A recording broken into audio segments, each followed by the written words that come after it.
Oh, say, can you see by the dawn's early light what so proudly we hailed at the twilight's last gleaming? What bright and bright stars through the perilous fight? For the ramparts we watched were so gallantly streaming, and the rockets the bombs were beginning. He proved through the night that our flag was still there. Oh, say does that star-spangled banner yet wave? For the land of the free and the home of the brave.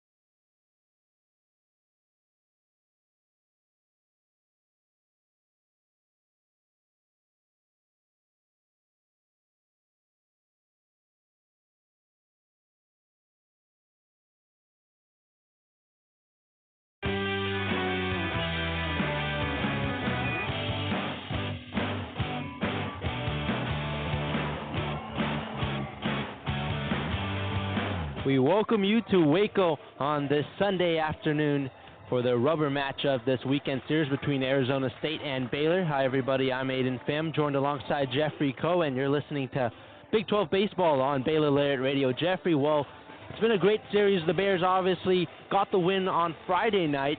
However, the Sun Devils able to bounce back yesterday and get the win. This series is tied up 1-1. It comes down to today. Yeah, and, a beautiful day for baseball last afternoon. A whole lot of traffic, 15 total guys left on base between both teams. But Arizona State just some more timely hitting, a couple 2-out hits, and 3 of those 4 runs coming with 2 outs as well. Just puts them over the edge. The Baylor just couldn't get it done. Only 1 run scored. And they only faced 2 pitchers, right? Jack Martinez starting, and then Jaden Alba went the rest of the way for the Sun Devils. So we'll have a good matchup on this beautiful Sunday afternoon, and Bears hoping to come away with the series win. Yeah, definitely. The Bears going to try to look to get the bats going in this one. Ethan Calder gets to start on the mound, and for the Sun Devils starting lineup, I'll toss it over to Jeffrey. So for the visiting Arizona State Sun Devils, leading off for them, second baseman Kyle Walker. Landon Hairston at second. Matt King, the shortstop, batting third. Batting cleanup, the first baseman, Jacob Device. And then 5, 6, and 7 goes Kian Vu, Josiah Cromwick, and the designated hitter, Brandon Compton. Jack Ryan, batting eighth. And Isaiah Jackson will round out this lineup playing center field.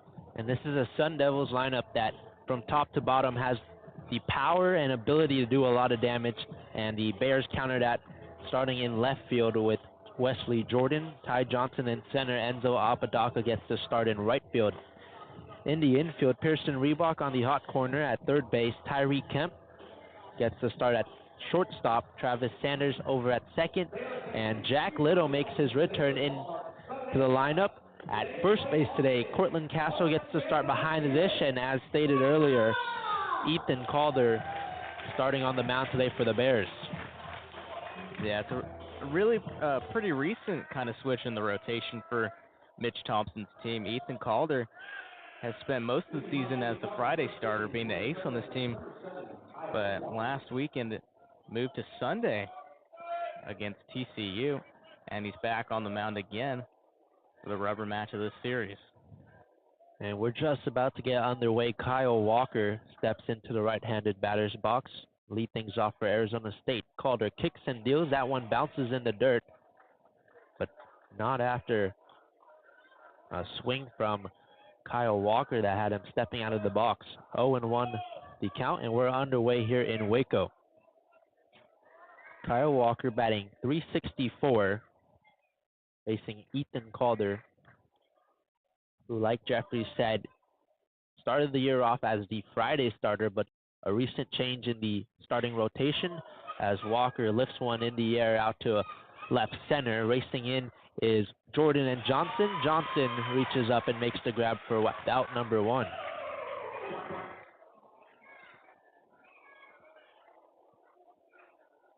Yeah, I think the key for Baylor pitchers is just to keep the ball in the strike zone. Don't let this game get out of hand. Don't let early base runners get on. You know, some of these guys, like you just mentioned, Aidan, are really, really good hitters and can really do some damage with guys on base. Here's Landon Hairston as he fouls one back on the left side. Landon Hairston, the freshman infielder out of Queen Creek, Arizona, had an efficient day yesterday, 2 for 4, had an RBI, and also drew a walk. Here's the lefty facing the lefty, Calder, who deals. It's a ground ball that rolls fair on the left side along the left field line. It's going to be a base hit, and actually he's going to go for 2. So Landon Hairston gets his day started with a double.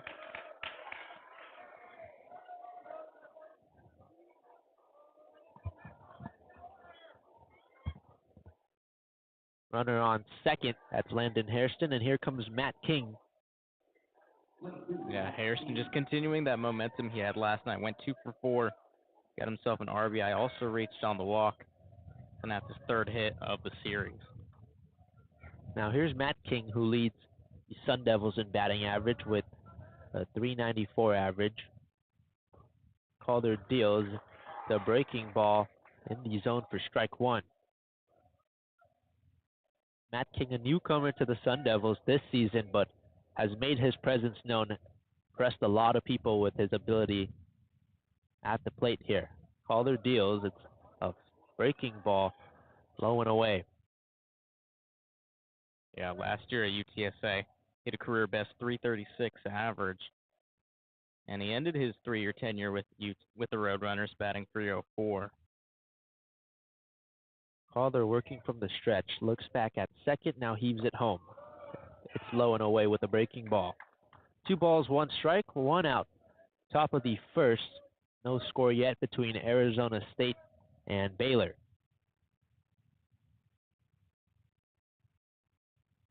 Calder gets set, now checks to second, and Hairston lays his right foot on the bag. Bears in their gold tops, white bottoms today, green caps. Sun Devils, their maroon tops and gray pants. Home plate umpire Clayton Pham calls time as he walks out to Ethan Calder. Looks like Calder. Something on his finger. Yeah, Calder walking back to the dugout now. I think it might be a cut on his finger. So as he throws the pitch com back. Oh, the pitch com, okay. So some technical difficulties, they'll get that figured out. But while we have a second, let's tell you why this game matters. The Bears currently 10-13 in Big 12 play. That puts them at 10th place. And they play Oklahoma State next week and UCF to close out the regular season. So these are some big games down the line that the Bears are going to want to win to make the Big 12 tournament. Remember, the top 12 teams in the tournament or conference make the tournament. But a win today would probably have Mitch Thompson and his Bears feeling great. Oklahoma State is struggling, but you never know. Yeah, they're right in front of the Bears now at 9 wins, 11 losses. They sit 9th in the Big 12. Here's the pitch from Calder. It's low with a breaking ball. 3-1 the count against Matt King. King this year, 6 home runs and 46 RBIs. Holding that maroon bat with the white gloves He stares at a low pitch from Ethan Calder. Matt King aboard with a walk. Now runners on first and second for the Sun Devils to start this ball game.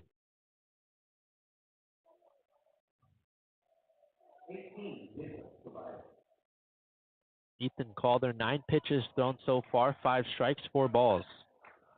Runners on first and second as Jacob Tobias steps into the left-handed batter's box.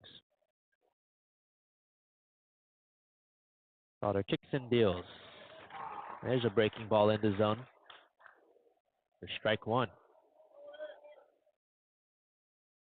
Jacob Tobias batting .309, has 7 home runs this season already. That pitch is low and in. Tobias had a maneuver out of the way to avoid getting hit as it was close to his foot.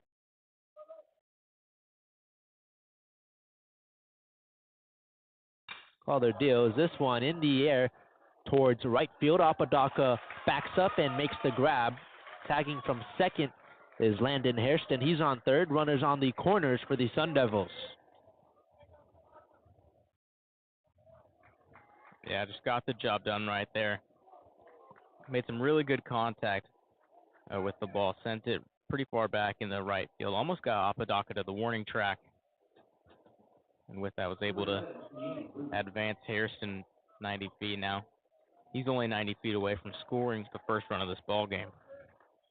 And with that, there's another guy in this Sun Devils lineup that has been impressive this year. Kian Vu stares at the breaking ball low and away from Ethan Calder. Batting .351, Jeffrey mentioned yesterday how he was an All-American. Struggled yesterday, 0 for 3 on the day. Pitch from Calder, off-speed pitch high. 2 balls, no strikes, 2 outs, runners on the corners for the Sun Devils. No score yet, we're in the top of the first. Bouncing around on third is Hairston. Here's a softly hit ground ball left side, picked up by Reebok over to Little at first. And that does it for the top of the first. Sun Devils unable to score a run. To the bottom of the first we go. This is Baylor Baseball on Baylor Lariat Radio.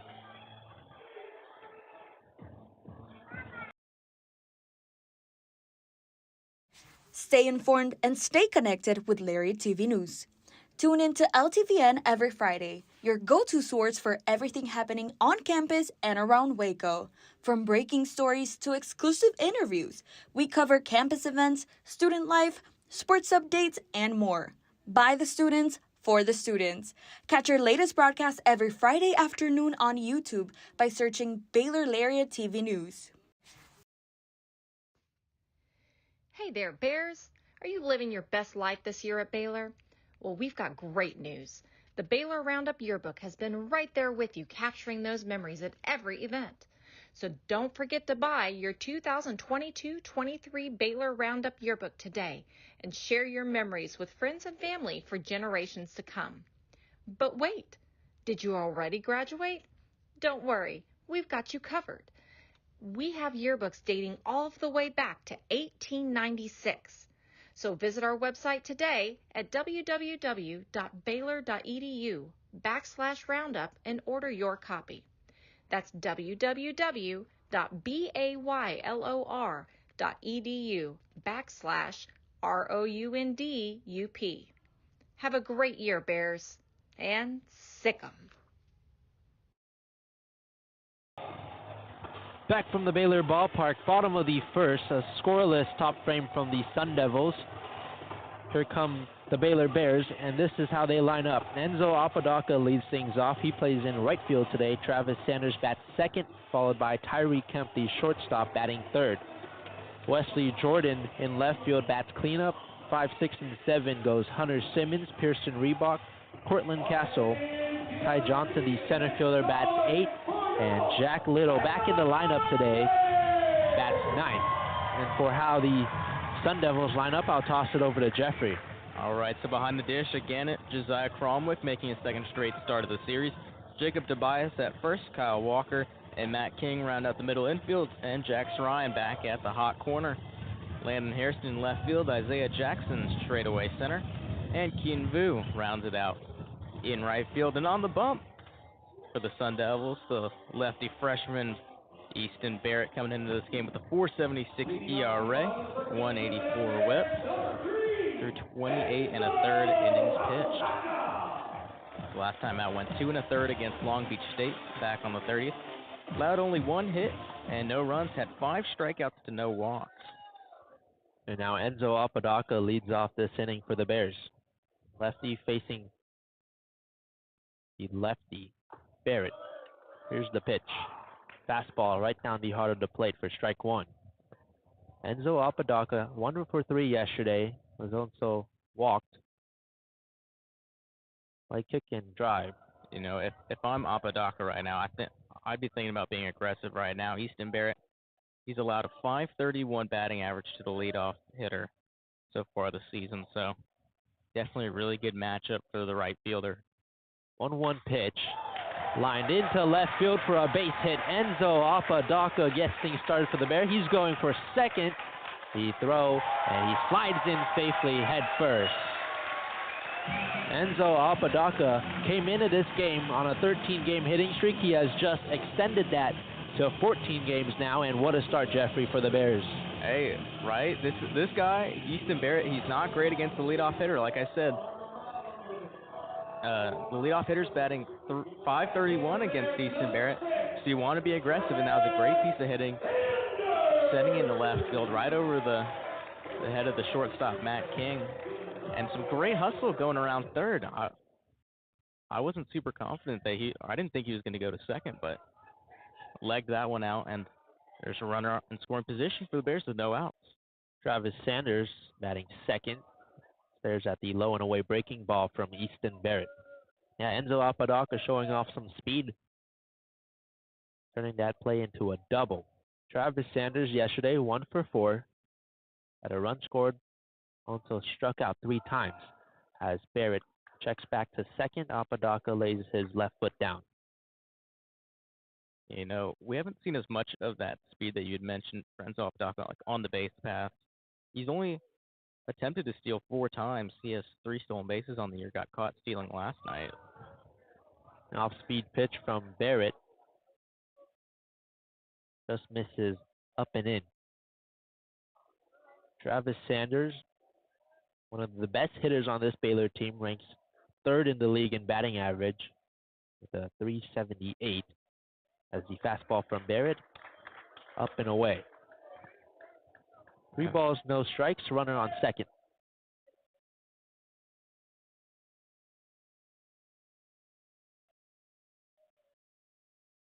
Barrett gets set, kicks and deals. Fastball low, and a 4-pitch walk to Travis Sanders.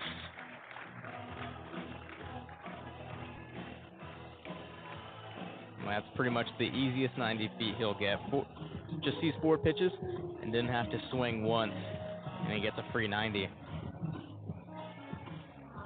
Runners on first and second for Tyree Kemp, the senior shortstop, batting .343 today. Had a hit yesterday, also was walked. 1 for 3 today for Tyree Kemp. Lefty on lefty matchup here between Kemp and Barrett, who kicks and deals. It's a fastball that gets the corner of the zone for strike 1. Yeah, now with the force out at first, second, and third, the infield playing a double play depth. No outs, 0-1 the count against Tyree Kemp. Here's the pitch. An off-speed pitch that drops in the zone for strike 2. 0-2 the count, no outs, bottom of the first. Runners on first and second for the Bears. No score yet between Arizona State and Baylor. Kemp with the silver bat. Barrett looks back at second, heaves it home. It's low and away with a fastball. 1 ball, 2 strikes. Arizona State got some quality starts from both of their pitchers in Friday and Saturday. Ben Jacobs came into Friday's game with 3 games with 10-plus strikeouts, as here's the pitch. A swing and a miss right through the fastball. The first strikeout of the day from Easton Barrett.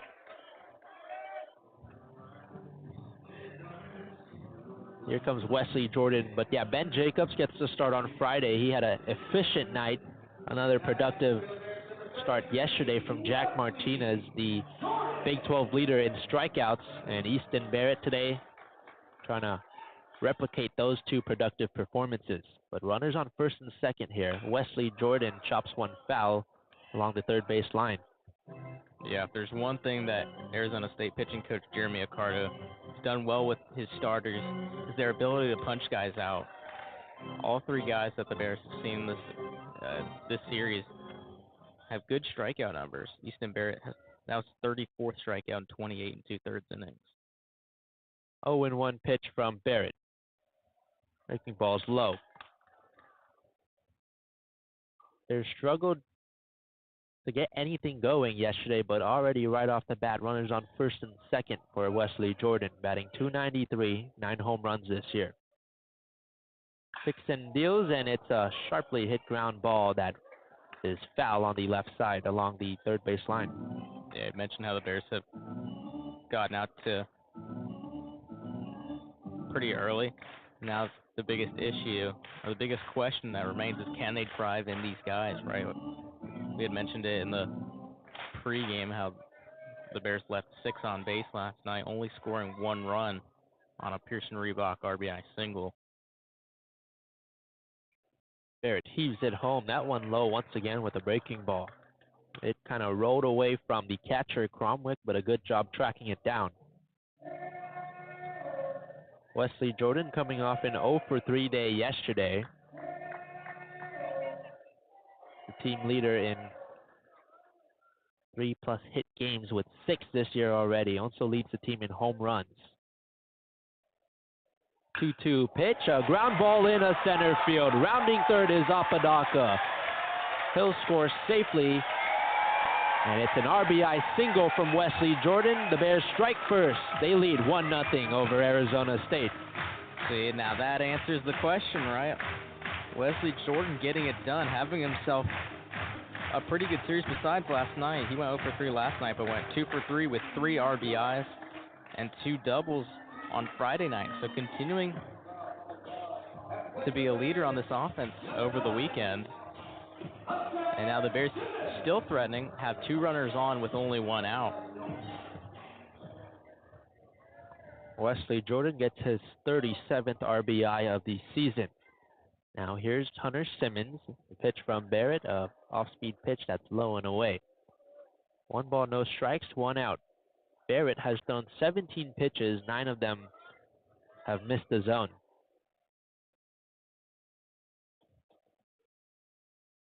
Peeks back at second, now fires home.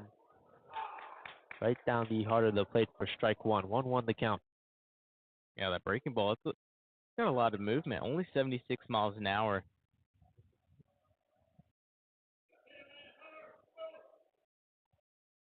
Hunter Simmons looking to cash in some more runs for the Bears. Here's a pitch from Barrett that just misses the zone low. 2 balls, 1 strike, 1 out. Runners on first and second for Hunter Simmons. The Bears just cashed in a run. They lead 1-0 over Arizona State here in the bottom of the first. 2-1 is chopped foul towards the Baylor dugout.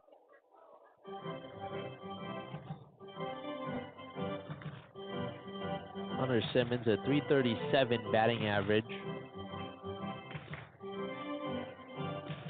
Was 0-for-4 yesterday. Also held hitless on Friday. Barrett's pitch is low. Good block from Cromwick. A full count now against Hunter Simmons, the senior designated hitter. With runners in scoring position, Simmons this season batting .404.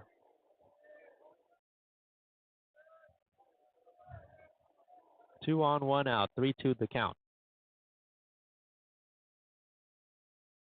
Barrett. Ooh. Fastball in the zone called strike 3, and that retires Hunter Simmons. That was an extremely well-placed pitch right there. just painting the low and outside corner with that fastball. Even though it doesn't have a whole lot of speed, Barrett has placed his pitches fairly well. Struggled a little bit at the start of this inning, but I think he's starting to find a rhythm. Pearson Reebok now. Here's the pitch. It's a breaking ball that gets the corner of the zone for strike one. Easton Barrett just recorded his second strikeout of the afternoon. Runners on first and second, 2 outs. Pearson Reebok rolls one softly towards the second baseman Walker, who scoops it up and fires over the first to Tobias. The Bears plate 1 run. They lead 1-0 headed towards the second inning.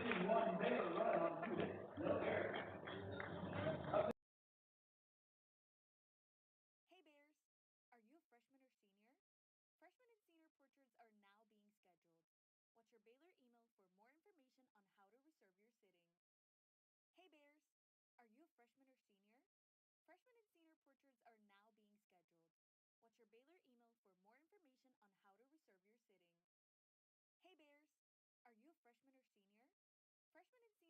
Watch your Baylor email for more information on how to reserve your sitting. Hey Bears, are you a freshman or senior? Freshman and senior portraits are now being scheduled. Watch your Baylor email for more information on how to reserve your sitting. Hey Bears! Are you always the last to know about what's happening at Baylor? Are you left quiet in a group when talking about last week's game? Well, you haven't gotten your morning buzz yet. Did you know you can get your dose of current Baylor news every Tuesday through Friday straight to your inbox? The Baylor Lariat Morning Buzz e-newsletter provides you with breaking Baylor stories, local events, and in-depth sports coverage daily. You can be in the know on all things Baylor. If you aren't already buzzing, go to BaylorLariat.com. That's BaylorLariat.com and click the subscribe now to get your morning buzz from the Baylor Lariat. News for the students, by the students. We'll see you in your inbox.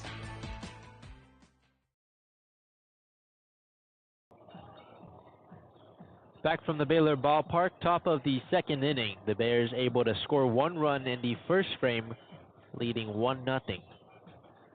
Josiah Cromwick, Brandon Compton, and Jax Ryan due up for the Sun Devils. Ethan Calder back out there.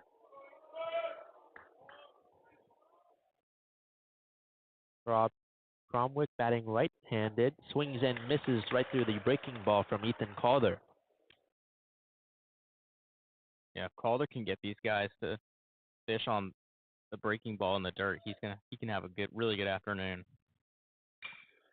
Here's the pitch. It's sent into left field. Diving forward is Jordan, unable to haul that catch in as he is slow to get up out there in left center field. Ty Johnson walks over to check on him. Looks like he'll be all right, gets up. But yeah, it looked like he had caught it, but I think when he hit the ground, jarred the ball loose. It'll be a leadoff single for Cromwick.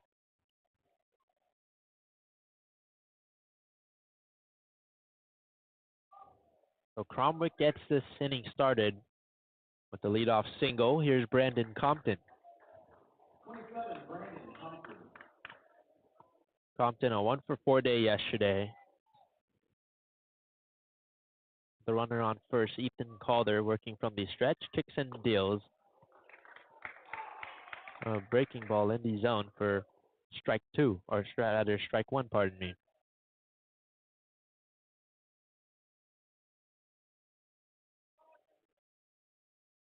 Calder gets set, deals, and it's popped back foul behind home plate. Cromwick, the redshirt sophomore outfielder, is in the lineup as the designated hitter today. Batting .263. Calder checks to first, sliding back is Cromwick safely. Baby blue skies, it's a beautiful day for baseball in Waco. Flag in center field blowing towards left field as the pitch is high from Ethan Calder. Brandon Compton ducked out of the way to avoid getting hit.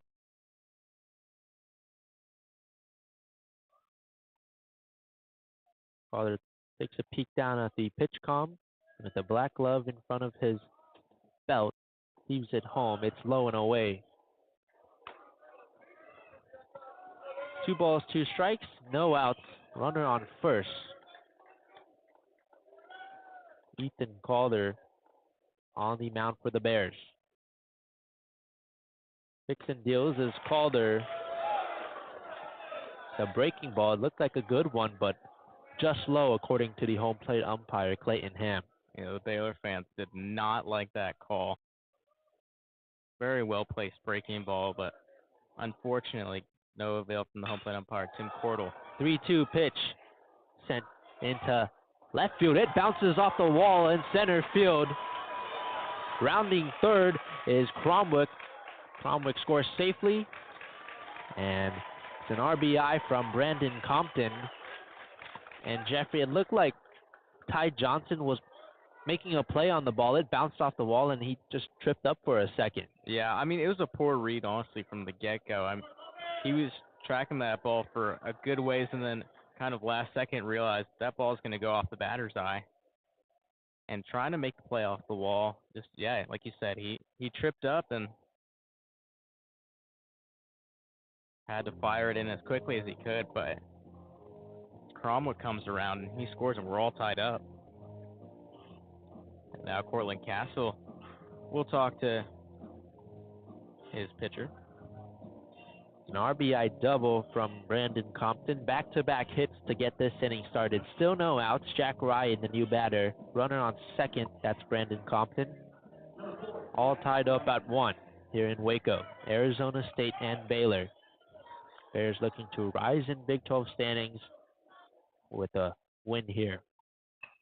Ryan lays down the bunt, picked up by Calder, and fires over to Little at first.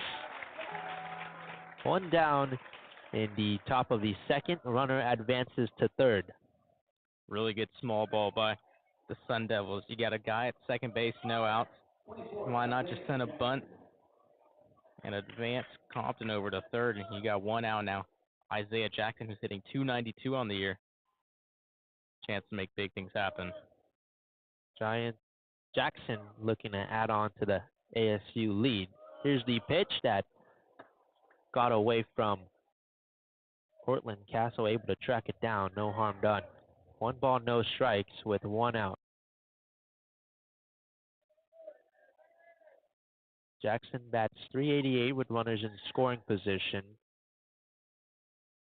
Holding a silver bat next to his left ear as the pitch from Calder. It's a breaking ball that's low, and these are low. 2 balls, no strikes, 1 out.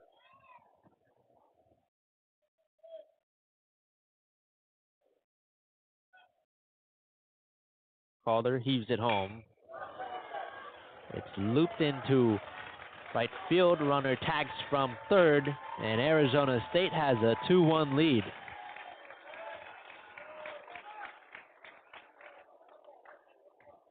Yeah, if you're Arizona State, this is what you love to see. Just really stringing together hits, playing really good baseball, not having to do too much, not trying to hit home runs, just getting nice base hits. We've got three hits so far in the inning, and that bunt that Jackson Ryan put down last at bat.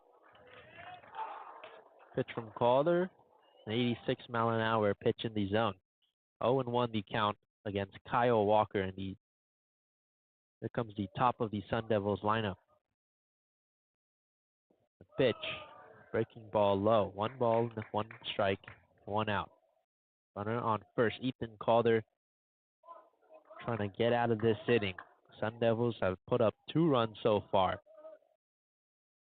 The pitch, it's a line drive into right center. It's a base hit for Kyle Walker, and the struggles continue for Ethan Calder.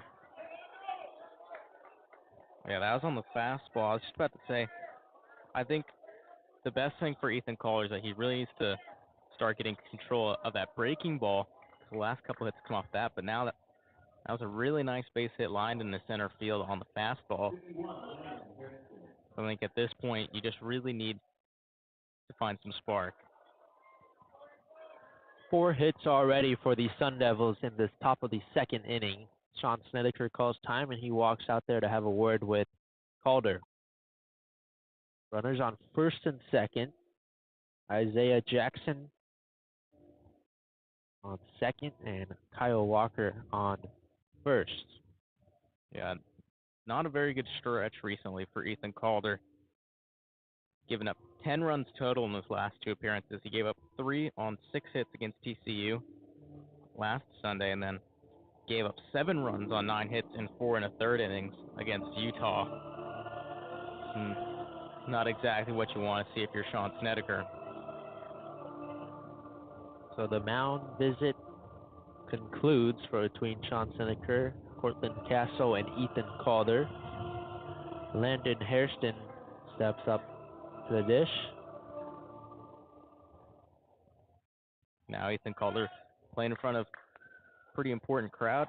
University President Linda Livingstone and First Gen Brad Livingstone are in the ballpark today.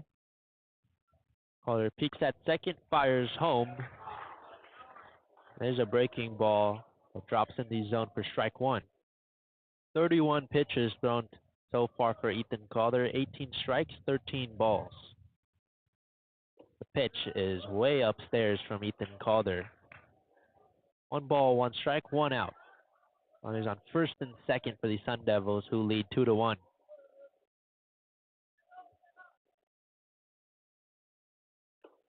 Calder, the 1-1. 75 mile an hour is up and in. Hairston batting .363. The double in the first inning. He sends a deep drive into center field. Backing up is Johnson, reaches up and makes the grab on the warning track. Tagging from second is Jackson. He's on third. Runners on the corners for Arizona State.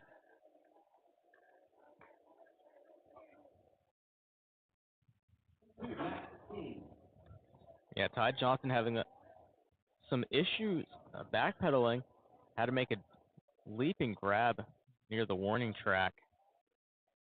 Yeah, not sure if he kind of lost it for a second. It is kind of a sunny day here in Waco. Yeah, the sun overlooking the field. But now a more manageable situation for Ethan Calder with 2 outs, runners on the corner. Here's Matt King.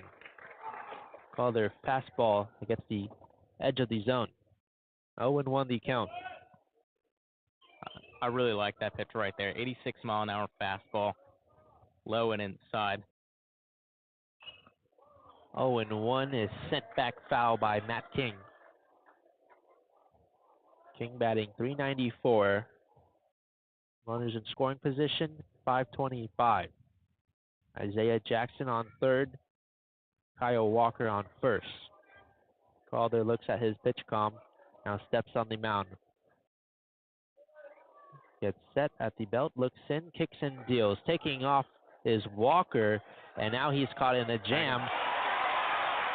And they get him at second. Kyle Walker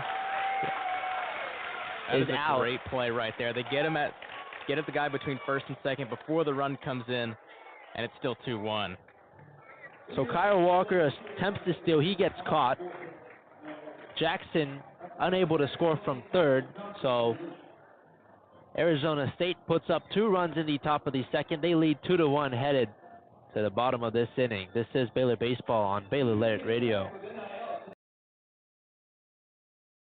Stay informed and stay connected with Lariat TV News. Tune in to LTVN every Friday, your go-to source for everything happening on campus and around Waco. From breaking stories to exclusive interviews, we cover campus events, student life, sports updates, and more. By the students, for the students. Catch our latest broadcast every Friday afternoon on YouTube by searching Baylor Lariat TV News. Stay informed. Hey there, Bears. Are you living your best life this year at Baylor? Well, we've got great news. The Baylor Roundup Yearbook has been right there with you, capturing those memories at every event. So don't forget to buy your 2022-23 Baylor Roundup Yearbook today and share your memories with friends and family for generations to come. But wait, did you already graduate? Don't worry, we've got you covered. We have yearbooks dating all the way back to 1896. So visit our website today at www.baylor.edu/roundup and order your copy. That's www.baylor.edu/ROUNDUP. Have a great year, Bears, and sick 'em.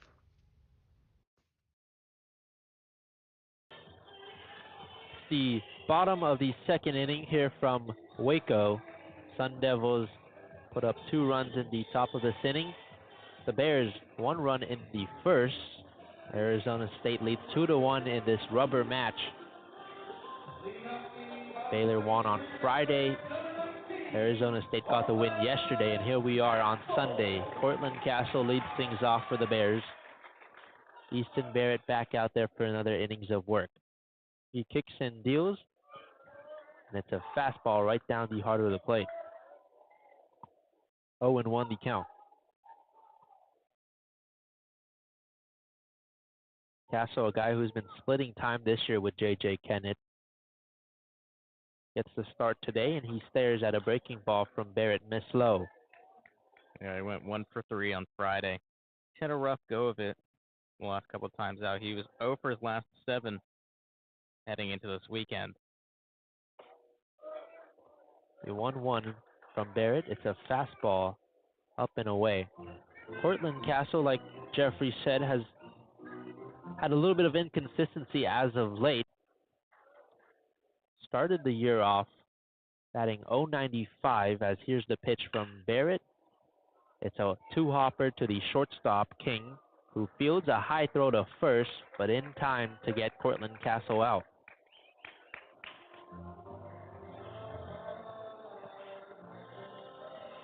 And here comes Ty Johnson. Johnson, the senior center fielder from Flower Mound, Texas. Spent time at McLennan Community College before coming to Baylor. Gets set in the left-handed batter's box. The pitch from Barrett, 77 mile an hour, that drops in the zone. 0-1 the count. I wouldn't be surprised if Ty Johnson draws a walk early in this game. Leads the team with 30 walks. And the fastball that misses away from Barrett. Yeah, and Barrett also has allowed 22 walks through almost 30 innings. Johnson 0 for 2 yesterday. Was able to get on because of a walk. There's a breaking ball from Barrett. Drops in there. 1 ball, 2 strikes, 1 out. Bottom of the second. The Bears looking to answer after Arizona State scored 2 runs in the top frame of this inning. Barrett kicks and deals. That one bounces in the dirt. A good block by Cromwick. 2-2 the count. Bears looking to bounce back after suffering the loss yesterday. 11-5 this season in games following a loss. Here's the 2-2. Fastball up and away. A full count now against Ty Johnson, batting .259 with 1 home run this year. No runners on for the Bears. Arizona State leads 2-1. Here's the pitch. Fastball misses away, and Ty Johnson aboard with the walk. There you go. The numbers don't lie. Ty Johnson, so good at seeing the ball and being able to draw these walks. Easton Barrett throughout the season has had issues with his command, and today's no different. He has 17 strikes and 17 balls so far. And now here's Jack Little, who, as we said at the top of the broadcast, back in the lineup today, has dealt with some inconsistencies this year. Here's the first pitch, swing and a miss. Right through the fastball at 91 miles an hour from Easton Barrett. Jack Little off to a great start to his year. but has struggled with some inconsistency. Will Pendergrass has been playing well as of late. He got the start at first as the pitch from Barrett. It's a breaking ball that's low and away. Will Pendergrass has been playing so well. He's been getting a couple starts. John Ewens got the start yesterday. And Jack Little getting the bid today.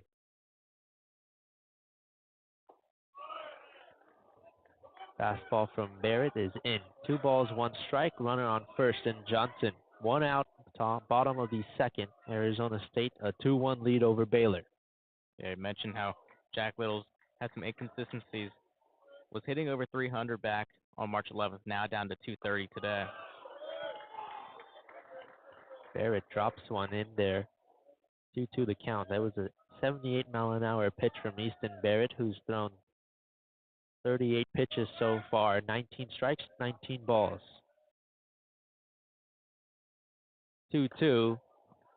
Low and in fastball. A full count now against Jack Little, who would love to get on base to start his day. Against Texas Tech, he crushed a 458-foot home run. That's the longest by a Bear so far this season. Here's the 3-2. It's a ground ball left side, picked up by King. Fires to Walker at second. Over to first. Tobias is not in time. Johnson is out at second. Little reached first safely. Yeah, good hustle. Matt King having to charge up for that ball. Made a good throw over to Kyle Walker at second, but Jack Little just a little too fast for the Sun Devils to turn that double play.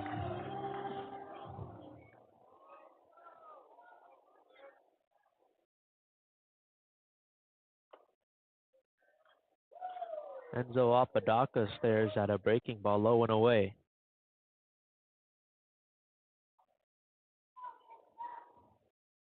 Jack Little reached on the fielder's choice. He's on first. Enzo Apodaca, leadoff batter for the Bears, stares at a breaking ball that's low from Barrett. 2 balls, no strikes, 2 outs. Runner on first. Bottom of the second inning. Apodaca, 298 batting average. Had a double in the first, came around to score. 2-0, fastball up and away. 3 balls, no strikes, 2 outs against Enzo Apodaca.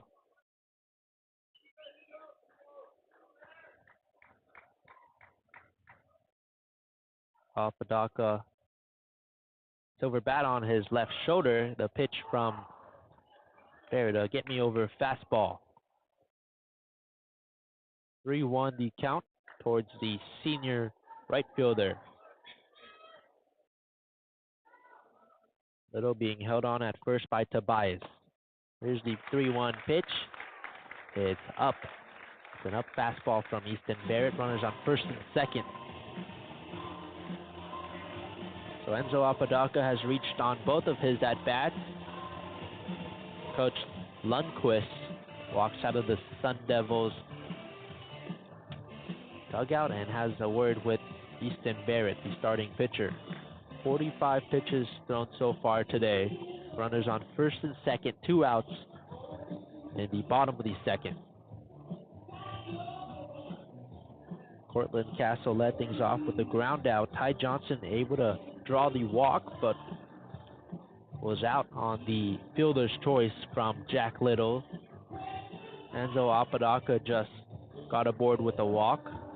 And now here comes Travis Sanders looking to respond after Arizona State put up 2 runs in the top of the second.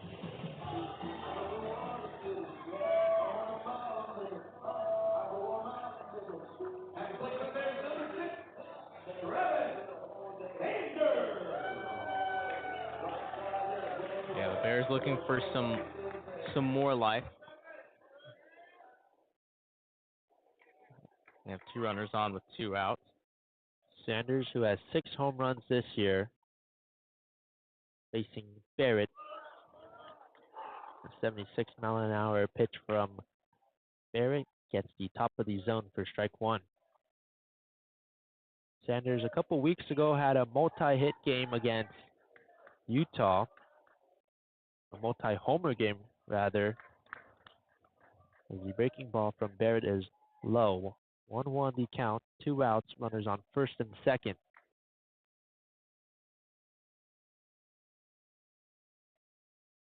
The red bat in his hand swings and misses through the breaking ball from Barrett. Yeah, it's way out in front of that one. Really great breaking ball, low and inside. Just finds its way below Sanders' bat.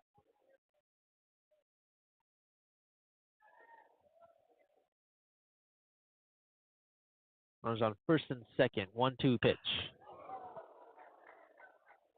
Right side, that twist is foul along the berm. And we'll redo things. 1-2 the count, 2 outs, 2 runners on. Arizona State leads 2-1.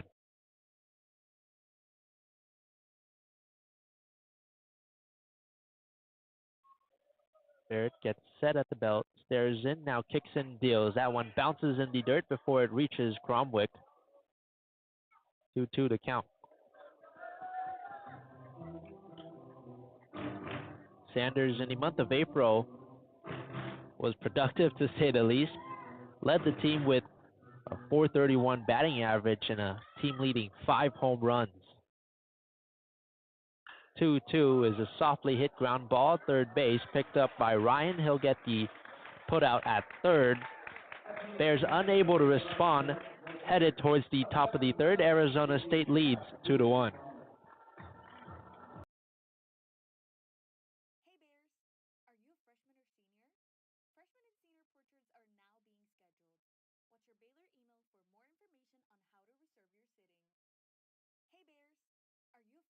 are now being scheduled. Watch your Baylor email for more information on how to reserve your sitting. Hey Bears, are you a freshman or senior?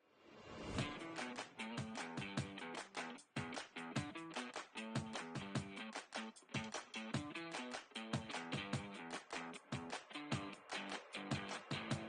to reserve your sitting. Hey Bears, are you always the last to know about what's happening at Baylor? Are you left quiet in a group when talking about last week's game? Well, you haven't gotten your morning buzz yet. Did you know you can get your dose of current Baylor news every Tuesday through Friday straight to your inbox?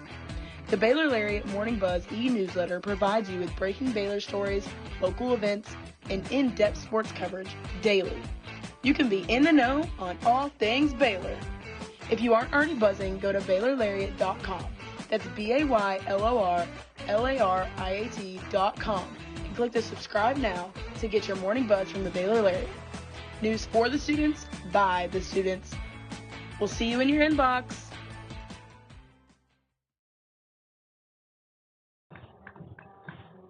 Back from the Baylor Ballpark, top of the third inning, Aidan, Pham, and Jeffrey Cohen with you on this Sunday afternoon. Series tied at 1 game apiece between Arizona State and Baylor. As it stands right now, Arizona State a 2-1 lead. Top of the third, Ethan Calder back out there. Matt King resumes his at-bat after Kyle Walker was caught stealing back in the second. Calder kicks, deals. It's a hard hit ground ball. Left side picked up by Kemp. And a throw over to first to Little retires King. Yeah, he'd mentioned when he was up last inning, it was going to be a double steal for Arizona. They had Kyle Walker at first trying to steal second and have Isaiah Jackson steal home. But a heads-up play by Jack Little. He was able to tag Kyle Walker at second before Isaiah Jackson was able to cross home plate, keeping that third run off the board. This is Jacob Tobias. He stares at the first pitch from Ethan Calder. It's a fastball that paints the edge of the zone for strike one. Tobias had a fly out back in the first inning, batting .307. He sends one into center field. Johnson racing forward, gets under it, and makes the grab for out number 2. Two outs here in the top of the third. No runners on. Arizona State leads 2-1. Here comes Keen Vu. A .348 batter for the Sun Devils. batting left-handed. Pitch from Calder, the fastball upstairs.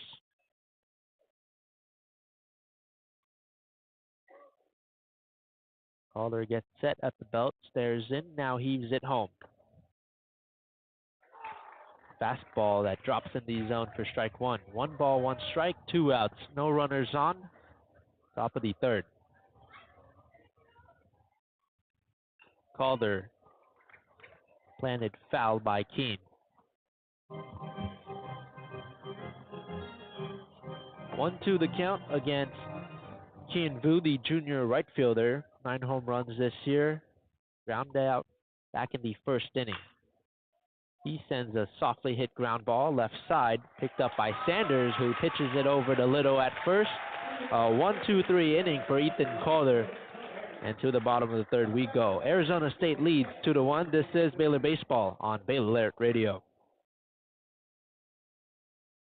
Stay informed and stay connected with Lariat TV News. Tune in to LTVN every Friday, your go-to source for everything happening on campus and around Waco. From breaking stories to exclusive interviews, we cover campus events, student life, sports updates, and more. By the students, for the students. Catch our latest broadcast every Friday afternoon on YouTube by searching Baylor Lariat TV News. Hey there, Bears. Are you living your best life this year at Baylor? Well, we've got great news. The Baylor Roundup Yearbook has been right there with you, capturing those memories at every event. So don't forget to buy your 2022-23 Baylor Roundup Yearbook today and share your memories with friends and family for generations to come. But wait, did you already graduate? Don't worry, we've got you covered. We have yearbooks dating all the way back to 1896. So visit our website today at www.baylor.edu/roundup and order your copy. That's www.baylor.edu/ROUNDUP. Have a great year, Bears, and sick 'em.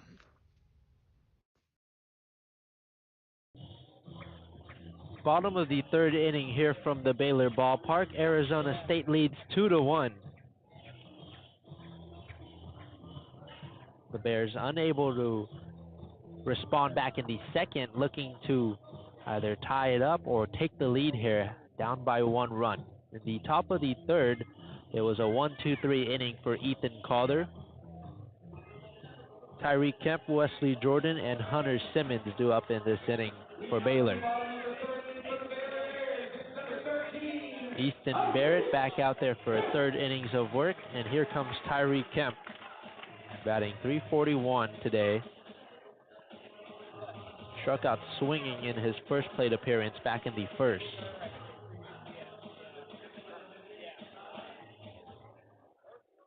Kemp with the silver bat next to his green helmet. And the pitch from Barrett is a breaking ball in the zone for strike one. Kemp was another one of those guys who had a great month of April where he hit .381 with 4 home runs. Pitch from Barrett is high. 1 ball, 1 strike, no runners on, no outs. Arizona State leads 2-1 over Baylor. 1-1 pitch lifted in the air out towards left field. Racing to his left is Hairston, who makes the grab, retires Kemp, and 1 down here in the third inning.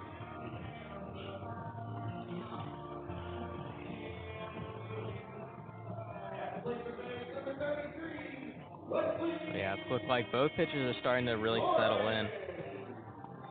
Very efficient, very quick, 1-2-3 inning. There's Wesley Jordan, who had an RBI single back in the first to score the only run for the Bears. He hit a sharp ground ball left side towards the Baylor dugout. It's fouled.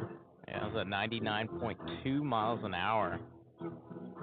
A little out ahead of it. Jordan steps out of the batter's box for a second, takes a breath, now steps in, taps the plate with his blue and orange bat, now lays it on his left shoulder. Kicks and deals as Barrett. It's a ground ball left side, picked up by Ryan at third. And the throw just off the mark for Tobias. Wesley Jordan is safe at first. Yeah, that throw was wide and to the left of the first baseman, Jacob Tobias. He tried to place the tag on, but Wesley Jordan absolutely moved out of the way. And it'll be a one-out base runner for the Bears. And we'll see what they rule on this one. Wesley Jordan aboard for the second time today. Here is Hunter Simmons. They're going to count it as a throwing error by the third baseman, Jax Ryan. So now runner on first. Here's Hunter Simmons batting .335. Check swing on the fastball. Appeal down to first. Says he went. 0-1 the count towards the senior designated hitter. First base umpire Matthew Martinez. Playing hand behind the dish today. Simmons fouls one back on the right side. That bounces into the net behind the Arizona State dugout. Hunter Simmons had his 8-game on-base streak snapped yesterday.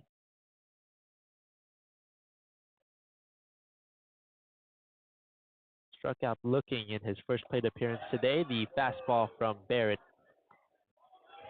just in. 1 ball, 2 strikes, 1 out. Bottom of the third. Yeah, still looking for his first hit of the week. He went 0 for 4 on Tuesday and 0 for 4 in each of the last 2 games this series. Barrett gets set, deals, and it's chopped foul by Hunter Simmons on the left side.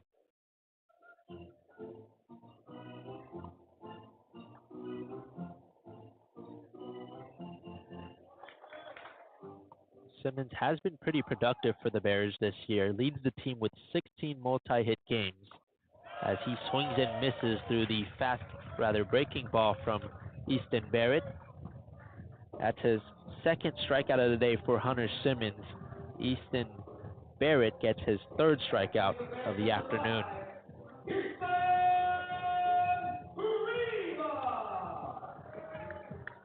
Here comes the true freshman third baseman Pearson Reebok with 2 outs and a runner on first in the bottom of the third, looking to get something going here for the Bears. Pitch from Barrett, a breaking ball, drops in the zone. 0-1 the count. Reebok grounded out back in the first inning, batting .320. Runners in scoring position as the pitch from Barrett is low and away.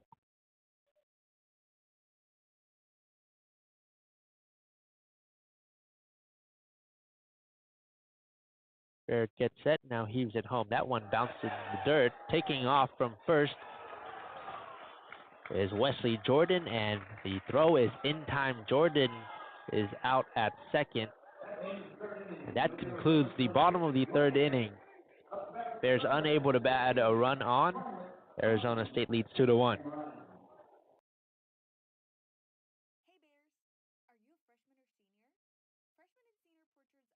Hey Bears, are you a freshman or senior? Freshman and senior portraits are now being scheduled. Watch your Baylor email for more information on how to reserve your sitting. Hey Bears, are you always the last to know about what's happening at Baylor? Are you left quiet in a group when talking about last week's game? Well, you haven't gotten your morning buzz yet. Did you know you can get your dose of current Baylor news every Tuesday through Friday straight to your inbox? The Baylor Lariat Morning Buzz e-newsletter provides you with breaking Baylor stories, local events, and in-depth sports coverage daily. You can be in the know on all things Baylor. If you aren't already buzzing, go to BaylorLariat.com.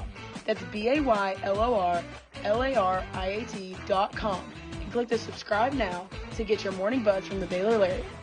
News for the students, by the students. We'll see you in your inbox.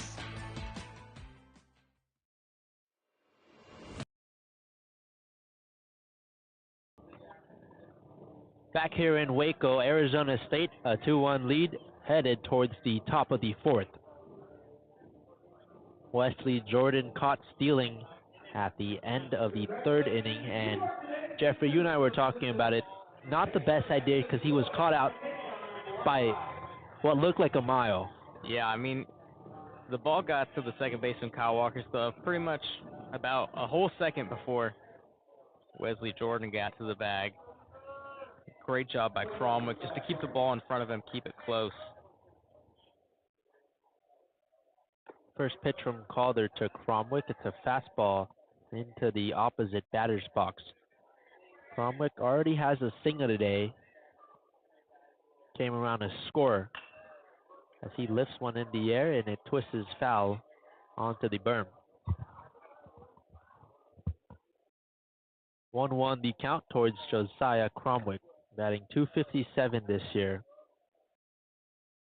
Had a 2-for-4 day yesterday as he takes a wave and misses at the breaking ball from Ethan Calder. 1 ball, 2 strikes, no outs, top of the fourth.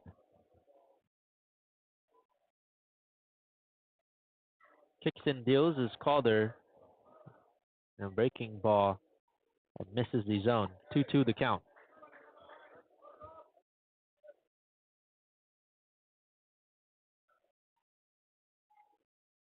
Calder gets set, now deals. It's sent into left center. Working towards his left is Johnson, who reaches up, squeezes the glove, and makes the grab for out number 1.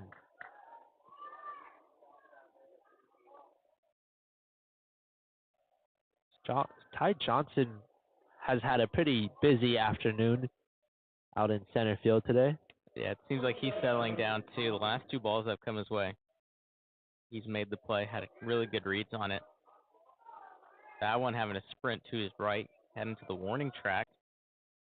The first one, he had to sprint forward. First pitch from Calder to Compton. It's a fastball in the zone. 0-1 the count. Calder kicks and deals. A towering high ball. Right field on the line. Enzo Apodaca trying to track it down, and he makes the catch. Wow, what a play. With the sun in his face, trying to block it with his glove. He was heading towards that right field corner, had to backpedal a little bit, and makes a really nice catch for out number 2. That ball was hit well in the air. Enzo Apodaca doing a nice job maneuvering over there, battling the sun and able to make the catch. 2 down in the top of the fourth. Now here comes Jax Ryan. Pitch from Calder. Fastball up and away. Yeah, that was a really interesting hit by Compton. I thought that ball was going foul, and then it found its way into fair territory. Breaking ball from Calder up and away. 2-0 the count, 2 outs, top of the fourth. Jax Ryan, a ground out back in the second inning, looking to get on base for the first time today. He sends a 2-hopper that just goes foul along the third base side.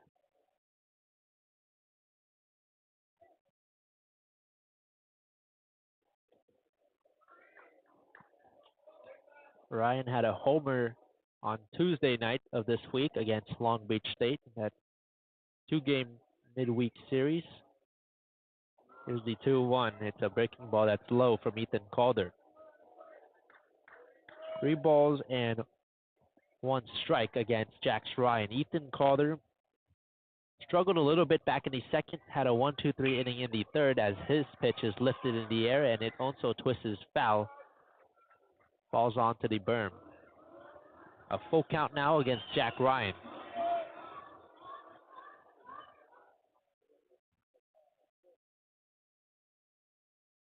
Five hits today for Arizona State.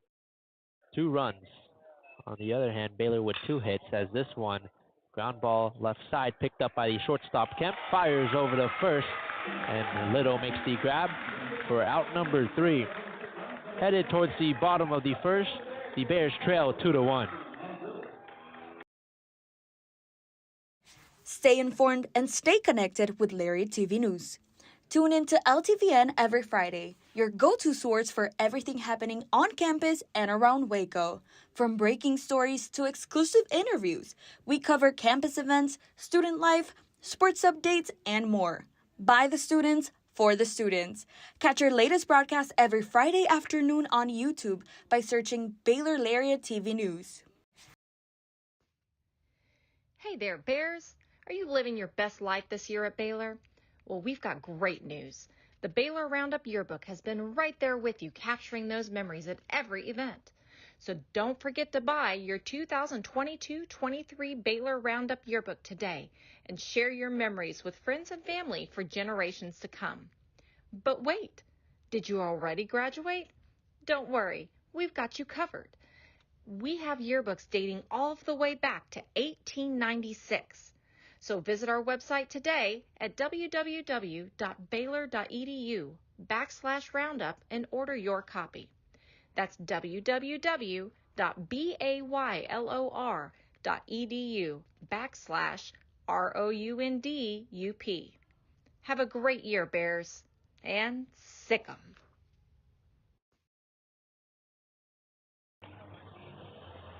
Back here on the Brazos in the bottom of the fourth inning. This rubber match between Arizona State and Baylor. It's a close one, 2-1. Arizona State leads. Baylor looking to answer here. Pearson Reebok, Cortland Castle, and Ty Johnson due up. Pearson Reebok continuing his at-bat after Wesley Jordan was caught stealing back in the third.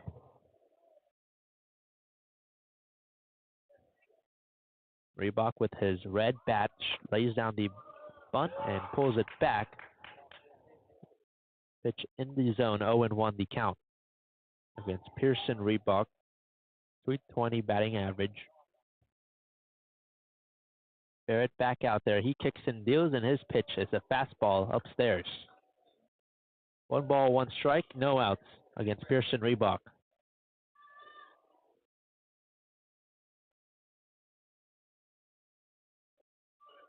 Barrett heaves it home, and a breaking ball that drops in the zone. 1 ball, 2 strikes.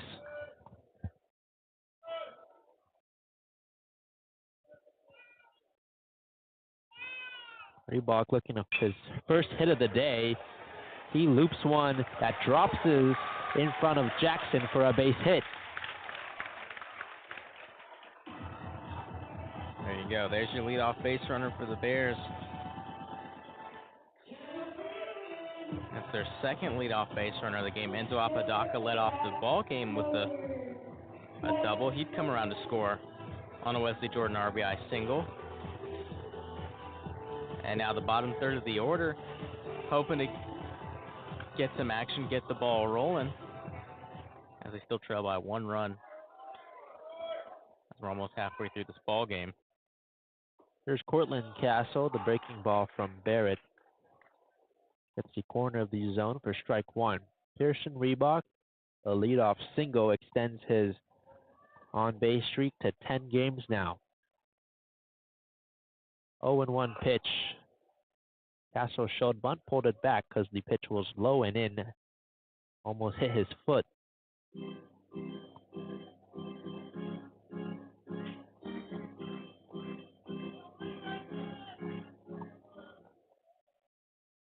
One ball, 1 strike, runner on first, no outs.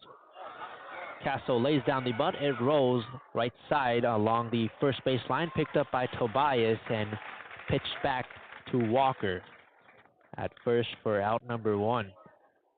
Runner advances to second. That's Pearson Reebok, though.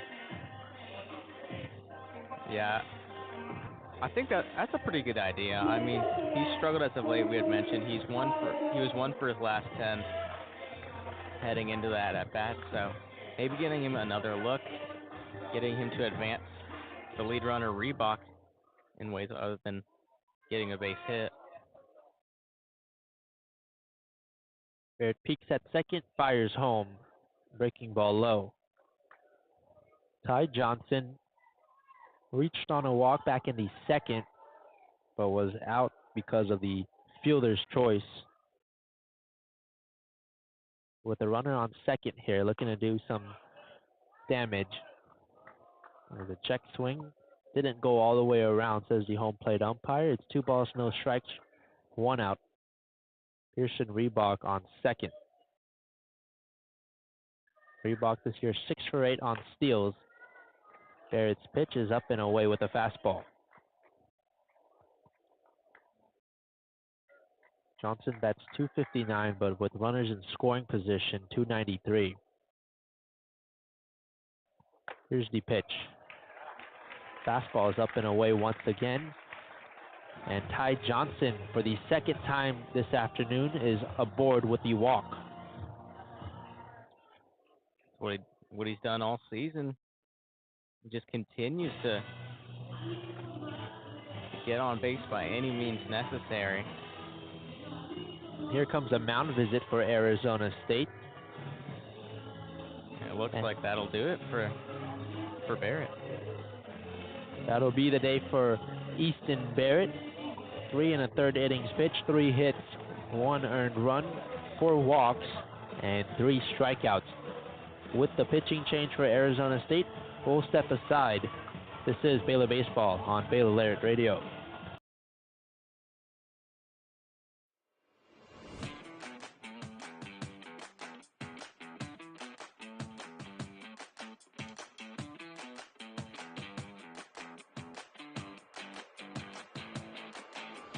Hey Bears, are you always the last to know about what's happening at Baylor?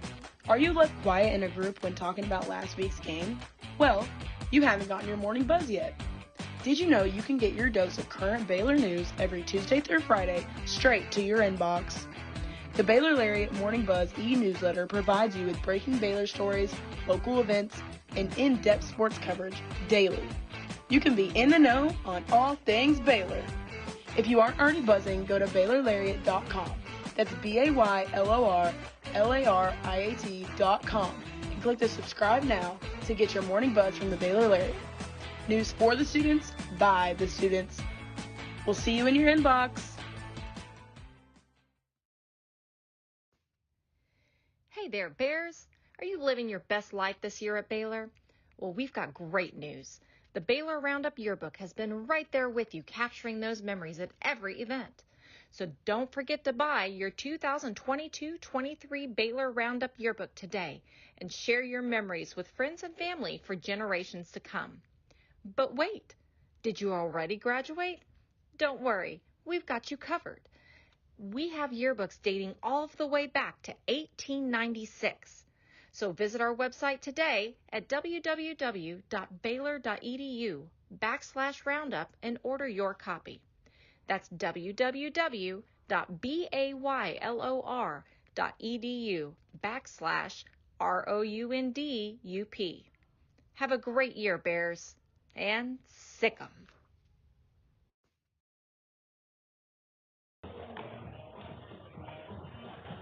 Back from Waco, it's the bottom of the 4th inning after a pitching change from Arizona State. The new pitcher is number 20, sophomore right-handed pitcher Derek Schaefer out of Cave Creek, Arizona. He transferred from Tennessee after winning a national championship there last season. He'll face Jack Little to start his afternoon. Little looking for his first hit of the day. Batting .228. Yeah, Schaefer with a little better control than Easton Barrett. He has 27 strikeouts to 11 walks through 25 1/3 innings pitched. 3.55 ERA and a 1.38 WHIP. Schaefer peeks back at second, kicks and deals. Fastball at the top of the zone for strike 1.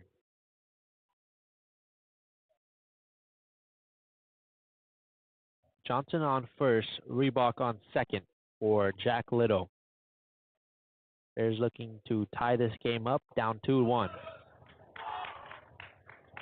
85-mile-an-hour pitch from Derek Schaefer. It's the lower corner of the zone. 0-2 the count now against the sophomore first baseman.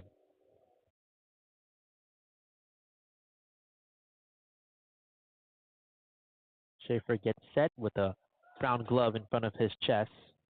Softly throws it back to second. Reebok back safely. Little steps out of the box for a second, takes a deep breath, now back in there. White and orange gloves, holding a silver bat. The 0-2 pitch, he dropped that in there. Froze up Jack Little. That's the first strikeout of the day for Schaefer.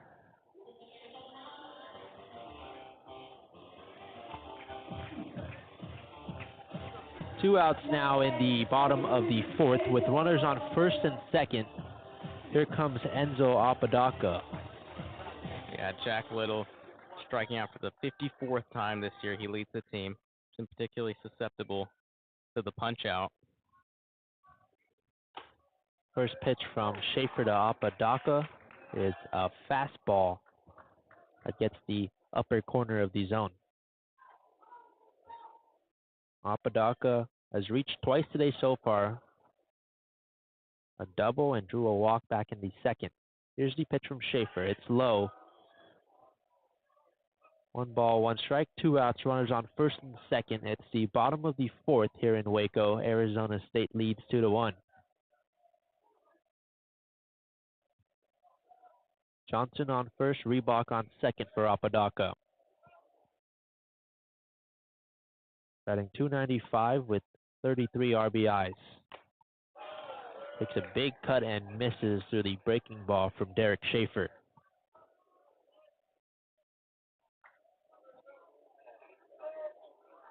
One, two, the count. Schaefer stares in. Now gets set. Kicks and deals. Ground ball that's fair along the first base line. Picked up by Tobias. The throw back to Schaefer. He was not even on the bag. Enzo Apodaca is safe at first. Runners advance to second and third. The base is loaded now for Travis Sanders. Yeah, it looked like no one was really expecting that ball to stay fair. It just stays fair. A little chopper down the first base line. Tobias, he bobbled it a little bit and had to regroup and toss it over to the pitcher Schaefer. Obviously not able to get in time, and it'll be a fielding error on Tobias.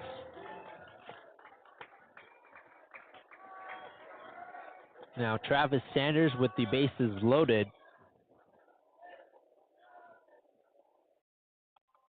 There's a perfect batting average with the bases loaded as Sanders, as the first pitch from Derek Schaefer, 85-mile-an-hour pitch, misses the top of the zone. 1 ball, no strikes. Apodaca on first, Johnson on second, Reebok on third. Sanders batting right-handed, facing the lefty Schaefer, who deals. And a fastball gets the edge of the zone. 1-1 the count against Travis Sanders. 6 home runs this year and 21 RBIs.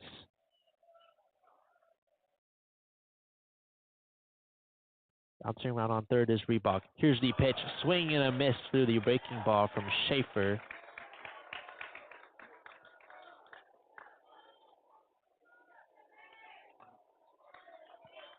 One, two, the count. Bases loaded, 2 outs, bottom of the fourth. 1-2 the count. Here's the pitch from Schaefer. Fastball up and away. 2-2 now.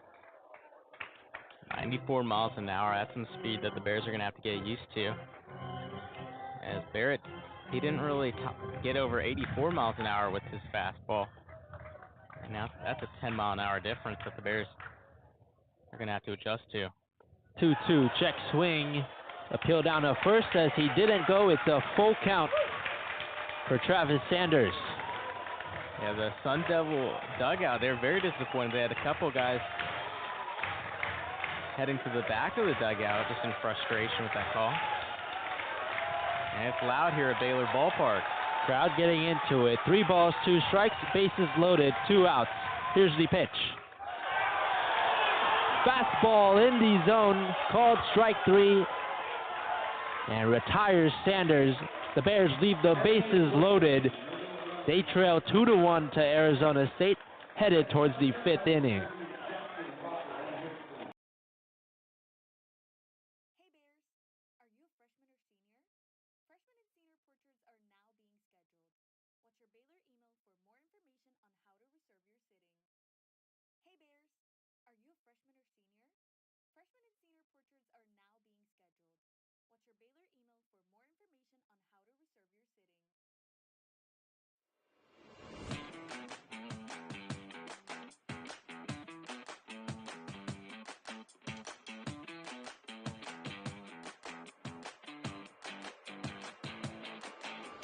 Hey Bears, are you always the last to know about what's happening at Baylor?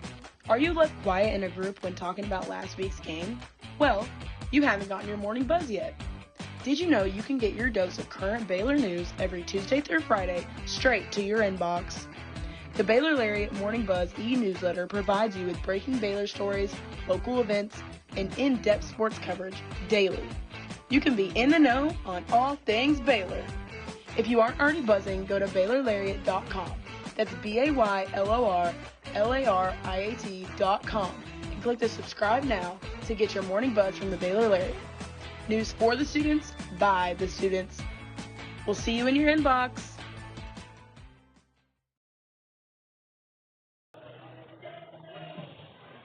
It's the top of the 5th inning here from the Baylor Ballpark after the Bears left the bases loaded back in the 4th. Ethan Calder is back out there. Isaiah Jackson, Kyle Walker, and Landon Hairston due up for the Sun Devils, looking to add to their 2-1 lead over Baylor. This series is tied up at 1 game apiece. First pitch from Calder to Jackson. Breaking ball in the zone. 0-1 the count. Ethan Calder making the start today. The Bears have started a left-handed pitcher in each of their last 35 games.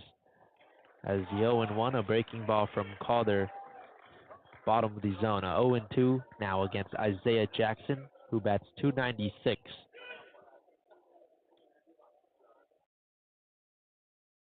An RBI single back in the 2nd for Jackson,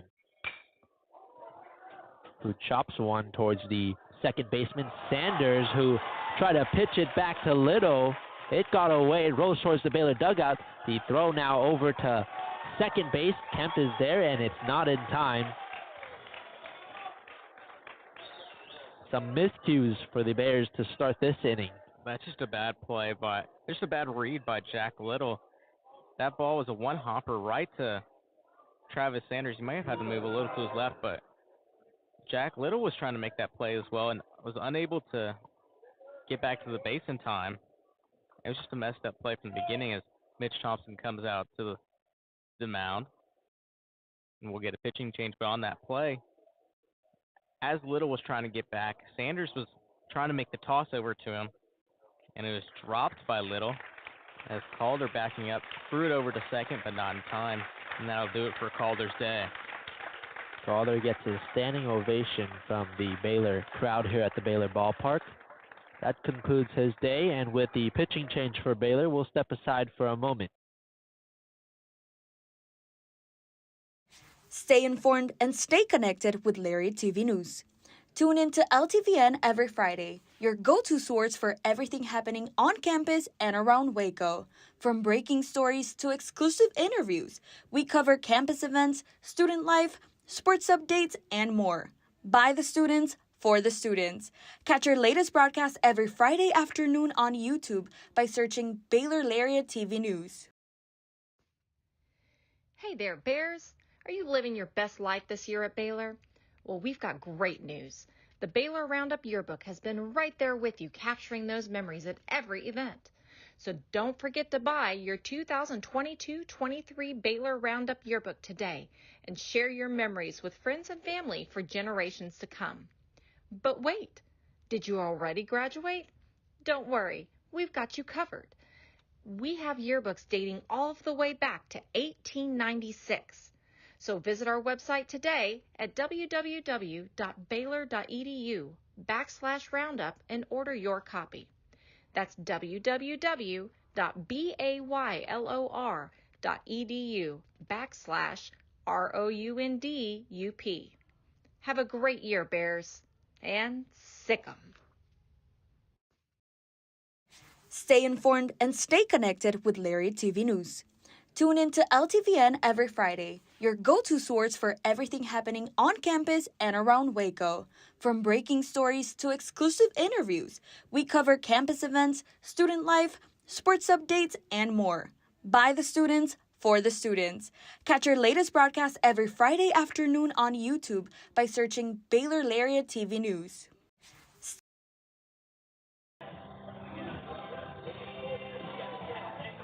Top of the fifth inning back in Waco. Arizona State leads 2-1. Winner of this game takes the series. A pitching change from Mitch Thompson and the Bears. The new pitcher is number 48, Lucas Davenport. Sophomore, redshirt sophomore, right-handed pitcher out of Prosper, Texas. Some miscues on the last play from the Bears.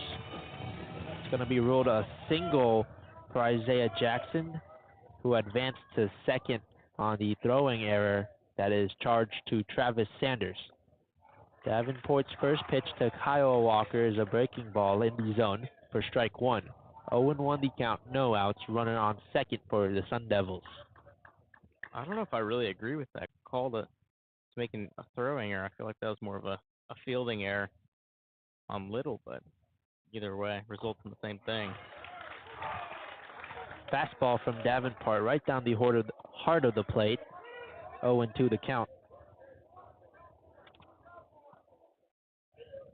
Davenport last weekend on Sunday against TCU dealt 3 2/3 of a scoreless inning of relief as softly hit ground ball picked up by Davenport, fires to Little at first, gets the out there. Runner advances to third. Yeah, it's more good small ball from Arizona State. It's the second time this game where we've seen a bunt advance a runner to third. And that was also the first out of the inning. One down in the top of the fifth. Arizona State with a runner on third looking to add on to their 2-1 lead. The flag in center field is blowing towards left field. The breaking ball pitch from Davenport, low. 1-0 the count with one out. Davenport also made 2 scoreless appearances in relief against Houston. That was on Friday and Sunday a couple weeks ago. 0-1 pitch, a breaking ball in the opposite batter's box.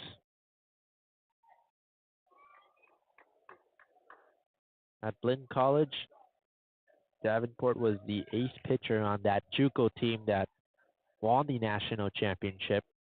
This is the 2-0. Fastball low and in on Landon Hairston. Runner on third is Isaiah Jackson. Batter is Landon Hairston, batting .361. Had a double back in the first. The pitch, swing and a miss through the fastball. 3 balls, 1 strike, 1 out, runner on third. Landon Hairston, the batter. .468 batter with runners in scoring position. Here's the 3-1. It's chopped foul on the right side. Yeah, you mentioned how Lucas Davenport is the ace pitcher for Blinn College that won the national championship. He threw 135 pitches against Northwest Florida State in that national championship game. Struck out 8 and allowed only 1 walk. Full count. This one lined in a center field. Jackson easily scores from third. An RBI single from Landon Hairston. That's the second hit of the ball game. And that's his 4th on the series. And with that, Arizona State extends their lead 3-1. Here comes Matt King with 1 out, runner on first.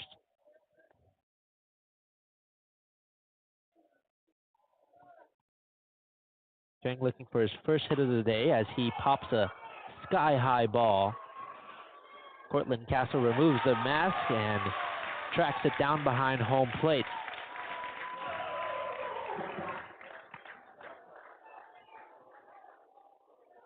And now you're heading to the heart of the Sun Devil order. Davenport really needing to get this crucial third out of the inning.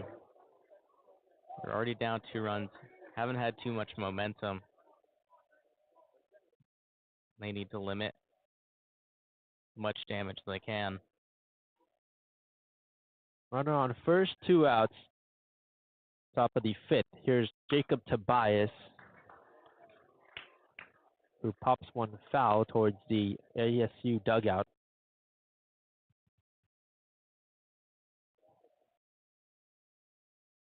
Tobias 2 flyouts today, 1 in the first and the third.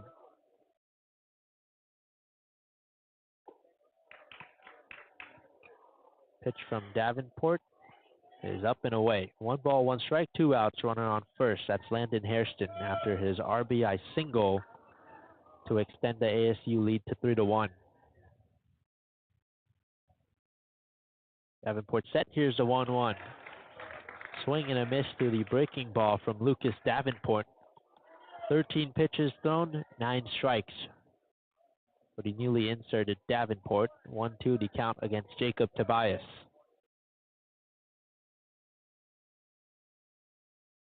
Davenport gets set, checks to first. Hairston back safely.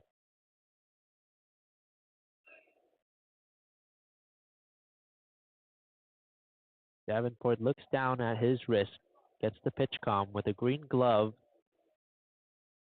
in his left hand. Now he gets set in front of his chest, now fires home. That one low. Taking off from first is Hairston. The throw is just high for Kemp. It's a stolen base for Landon Hairston, his 4th of the season.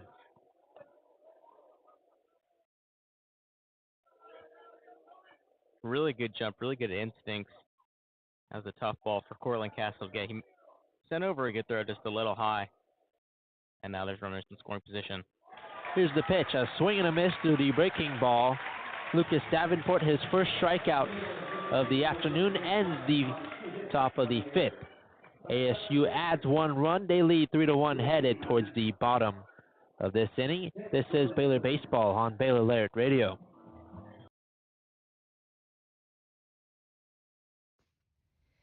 Hey there, Bears. Are you living your best life this year at Baylor? Well, we've got great news. The Baylor Roundup Yearbook has been right there with you, capturing those memories at every event. So don't forget to buy your 2022-23 Baylor Roundup Yearbook today and share your memories with friends and family for generations to come. But wait, did you already graduate?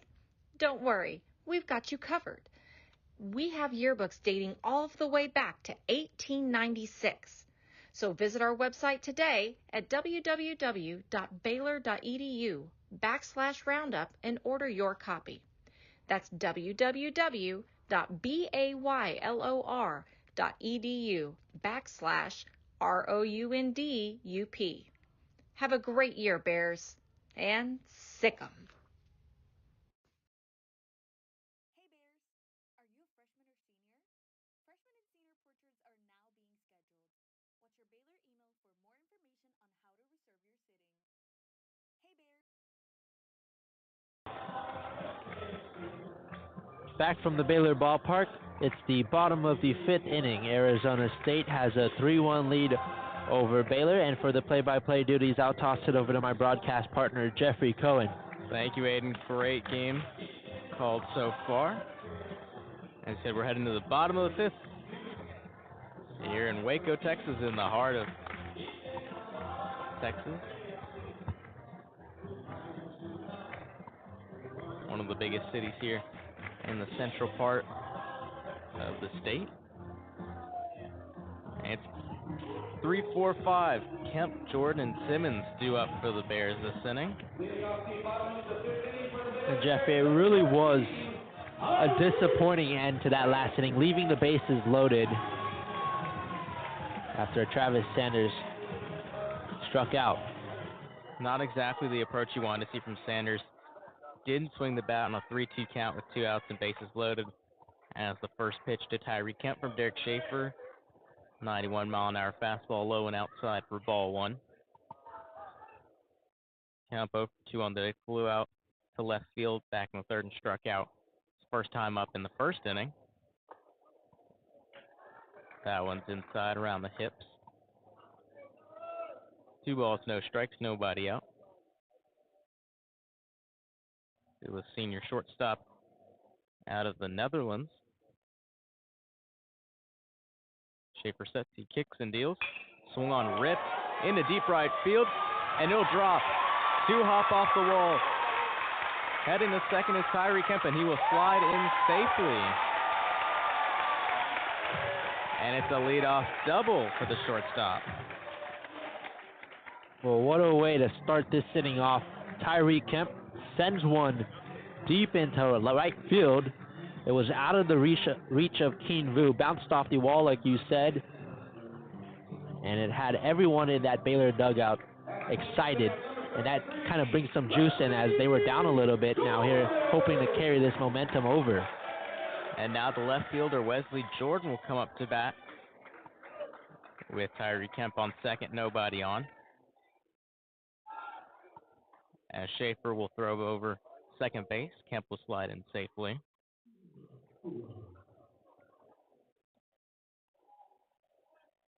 Wesley Jordan reached on a throwing error by the third baseman, Jax Ryan, back in the third inning, would get caught stealing second base. As that pitch is low and inside for a ball. Wesley Jordan, with the only RBI for the Bears, had an RBI single driving in Enzo Apodaca back in the first inning. He'll hold back on that swing. That ball's low. And the count's 3-0.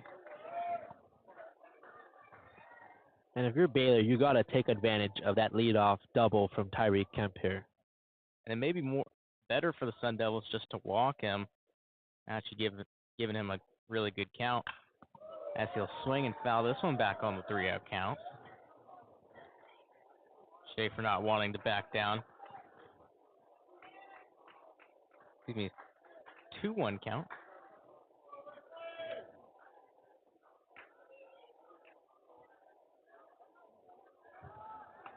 Throw over to second. Ooh, Kemp gets in just in time. Kyle Walker thought he had him. Yeah, I don't know about that call. I think he got him. Tyree Kemp hesitated a little bit. He was a second behind, and that looked like a good throw to me. And the umpiring crew will talk it over a little bit. Clayton Hammett behind the dish. Matthew Martinez at first. Tim Cordell is the one who made the call, and we'll have an official review. Right, and the head coach of Arizona State, Lundquist, was quick out of the dugout to request a review. And with the official review, we'll take a quick break, and we'll be back with our decision after this.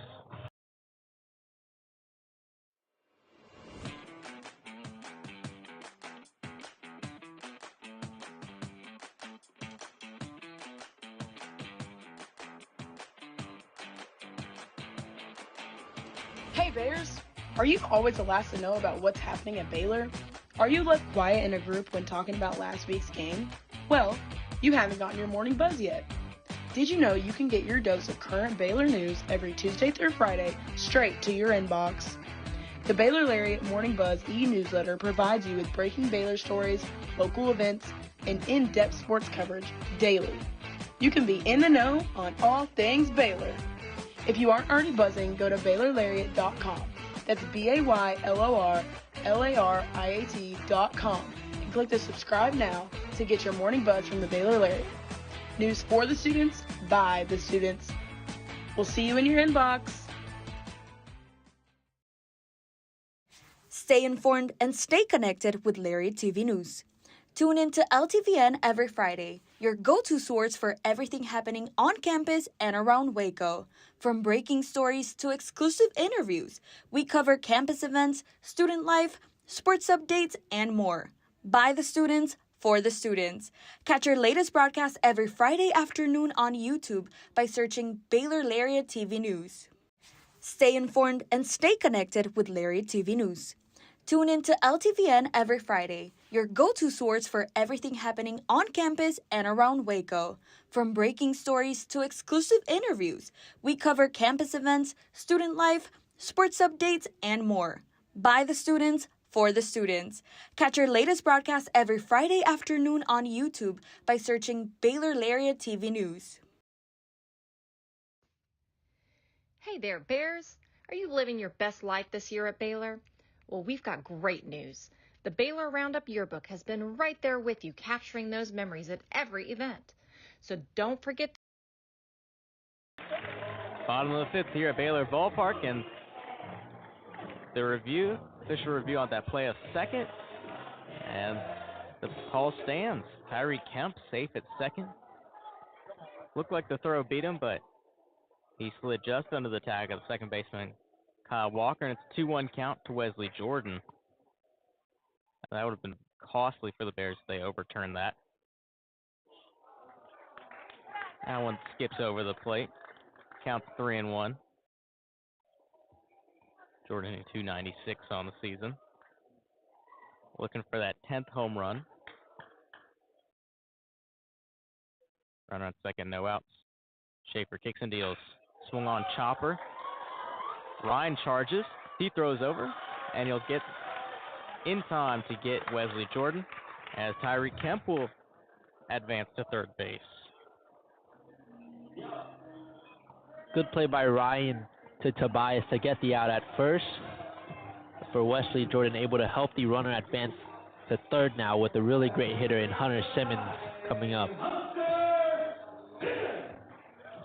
Hunter Simmons, we had mentioned it earlier, in desperate need of a spark. He's 0 for 4 in his last 3 games. 0 for 4 yesterday afternoon, 0 for 4 Friday night, and had the same result Tuesday night against Sam Houston State. That first pitch will be in at the knees. 84-mile-an-hour breaking ball. Hunterson looked like he wanted to swing, but held back in time. Tyree Kemp 90 feet away. The pitch from Schaefer, that one's low and away. 1 ball, 1 strike. Infield over to the left. As shortstop Matt King playing about 40 feet off the bag. Second baseman Kyle Walker playing pretty much right behind it. And the pitch from Schaefer, swung on, ripped down the third base line and foul. And there are 2 strikes to the designated hitter. And that ball was scorched off the bat of Hunter Simmons. I think I saw a couple guys in the Baylor dugout kind of run out of the way. The redshirt senior out of Mansfield, Texas. Transferred from Howard College. And the 1-2 pitch to Simmons. Swung on, chopped foul again down the third base line. Hunter Simmons trying to find his timing. He's been out in front of a couple of these pitches today.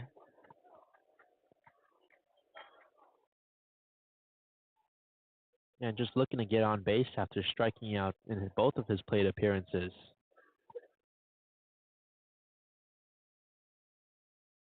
Schaefer throws. That one's upstairs, and the count's tied up at 2. Obviously, the defense expecting Hunter Simmons to pull the ball, to be out a little early of it with the shift. Outfield pretty straight up. Schaefer sets. He deals. Swung on. Chopper. That one goes foul to the brick wall behind home plate. Stays alive. His third consecutive foul ball of the at-bat. Still 2-2 with 1 out. And Tyree Kemp at third base.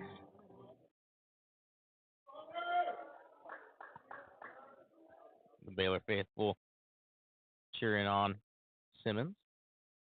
The 2-2 pitch. That one's in the dirt. And the count runs full. It's a great at-bat by Hunter Simmons here. Way to fight to stay alive and a good eye. Hunter Simmons hoping to not get his third strikeout of the game. He struck out looking in the first and was caught swinging in the third inning.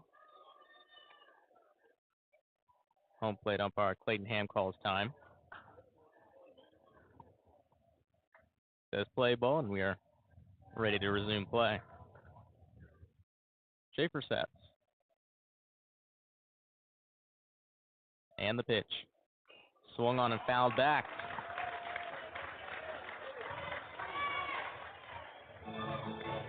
That's another foul ball by Hunter Simmons, getting an ovation every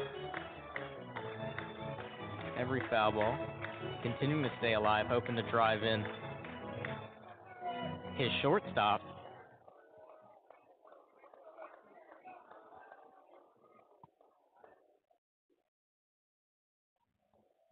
And the payoff pitch to Simmons. That one's high for ball 4, and Hunter Simmons will reach for the first time this afternoon. That was a great 9-pitch at-bat from Hunter Simmons, continuing to fight all the way and in the end rewarded with the walk. Yeah, now through one inning pitch for Derek Schaefer. Now it's his 30th pitch of the outing, and now the freshman third baseman Pearson Reebok will be up to bat with runners on the corners and 1 out. Reebok singled last inning, went all the way to third, but he'd be stranded right there, as the first pitch he faces will be a breaking ball in at the knees for strike 1. His first time up, grounded out to Kyle Walker at second base.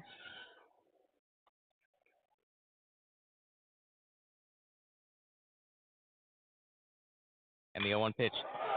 Line drive and straightaway center.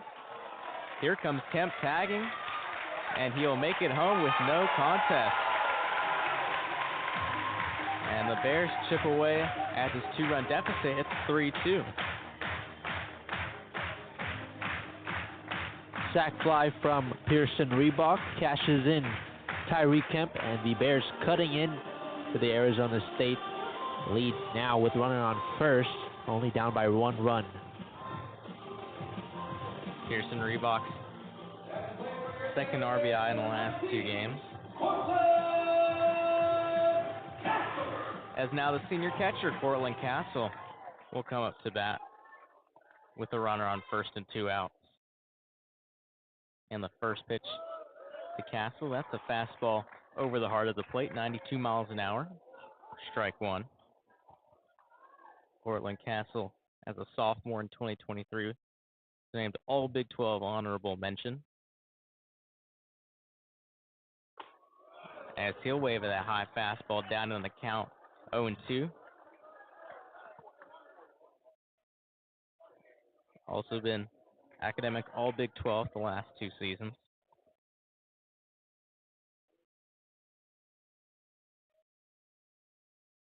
And the 0-2 pitch from Schaefer. And breaking ball is low. 1 ball, 2 strikes to Cortland Castle. Castle's grounded out both times.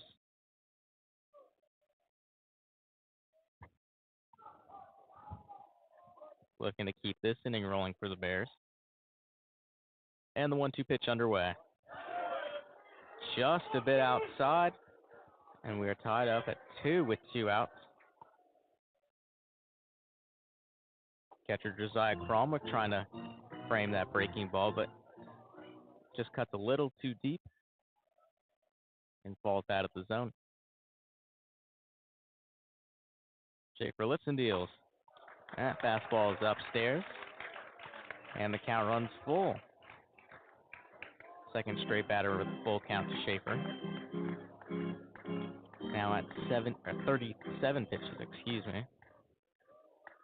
Full count. 2 outs, runner on first. As Schaefer will step off the rubber and reset. Cats putting 275 on the year. Still looking for that first home run. And the payoff pitch. That one's downstairs.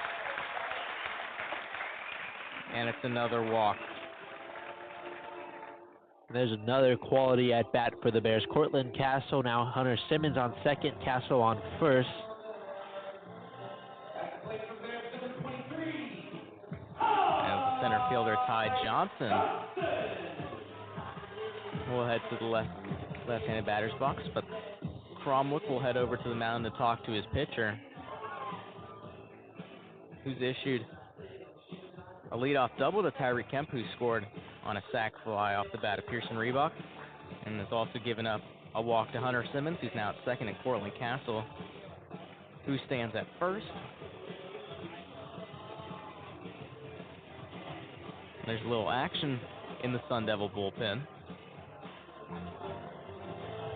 All right, and Schaefer got to be a little frustrated here. He's throwing a lot of pitches and has already walked 2 runners. And the first pitch to Johnson. This one skied, and it'll go foul over the seats on the third base side. Johnson reached on a walk both times up.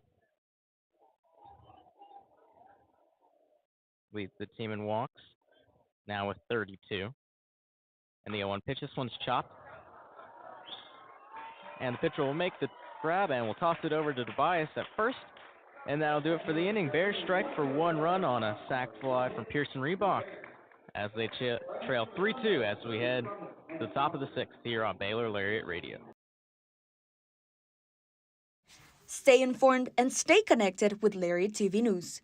Tune in to LTVN every Friday, your go-to source for everything happening on campus and around Waco. From breaking stories to exclusive interviews, we cover campus events, student life, sports updates, and more. By the students, for the students. Catch our latest broadcast every Friday afternoon on YouTube by searching Baylor Lariat TV News. Hey there, Bears. Are you living your best life this year at Baylor? Well, we've got great news. The Baylor Roundup Yearbook has been right there with you, capturing those memories at every event. So don't forget to buy your 2022-23 Baylor Roundup Yearbook today and share your memories with friends and family for generations to come. But wait, did you already graduate? Don't worry, we've got you covered. We have yearbooks dating all of the way back to 1896. So visit our website today at www.baylor.edu/roundup and order your copy. That's www.baylor.edu/ROUNDUP. Have a great year, Bears, and sick 'em.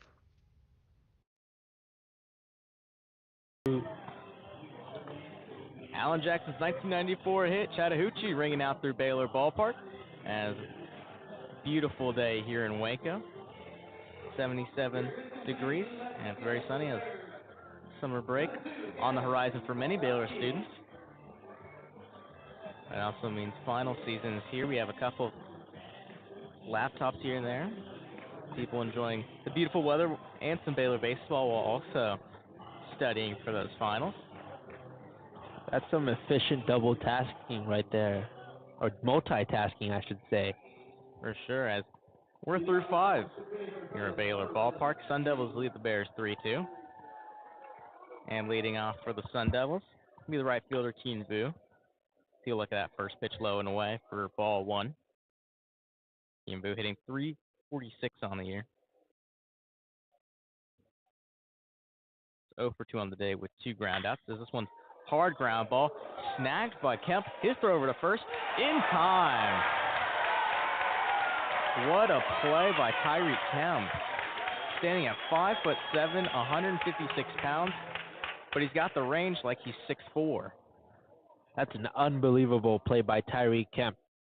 He makes the grab, kind of rolls over, but able to pop up a little high, but Jack Little does the rest. It's in time, gets the runner out at first, and Tyreek Kemp feels like every series he has or every game now he has a play that just makes you go, wow. And the first pitch to Josiah Cromwick will be in at the knees for strike one. Yeah, it was a hard ground ball, and it took a high hop right before it got to the glove of Kemp. And as you said, he rolled over and just threw a dart over to first base for the first out of the inning.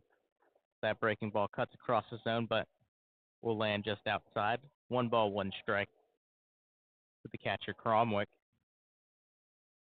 1 for 2 on the day. Singled in the second inning, went all the way around. It's a swing and miss at the breaking ball out ahead of it.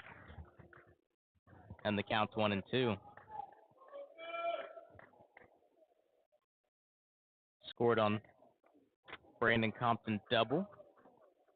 They went off the batter's eye in center field and went past Ty Johnson as he'll swing and miss at the breaking ball, drop third strike, and the throw over to first in time for the second out of this inning.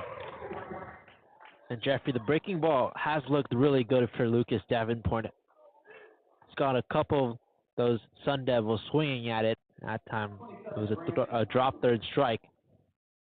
Prior to that, in the last inning, he got Jacob Tobias on the breaking ball as well. And now the designated hitter, Brandon Compton, will make his way to the left-handed batter's box. Rocking the white batting gloves and black bat, as he'll rip this one in the left field, and it'll drop right in front of Wesley Jordan. And it'll be a 2-out single for the Sun Devils.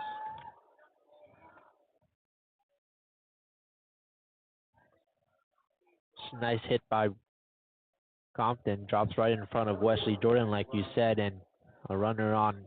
Good fight from the Sun Devils. See if Jax Ryan can help them get something going here.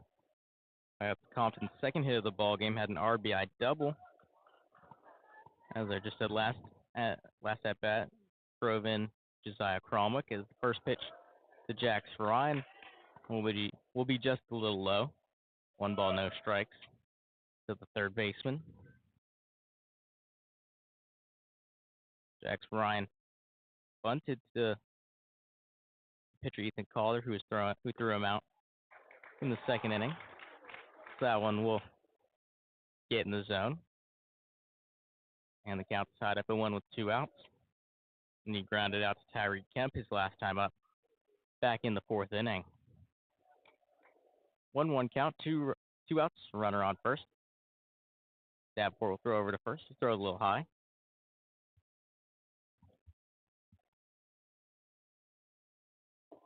Compton 10 for 11 on stolen bases this year.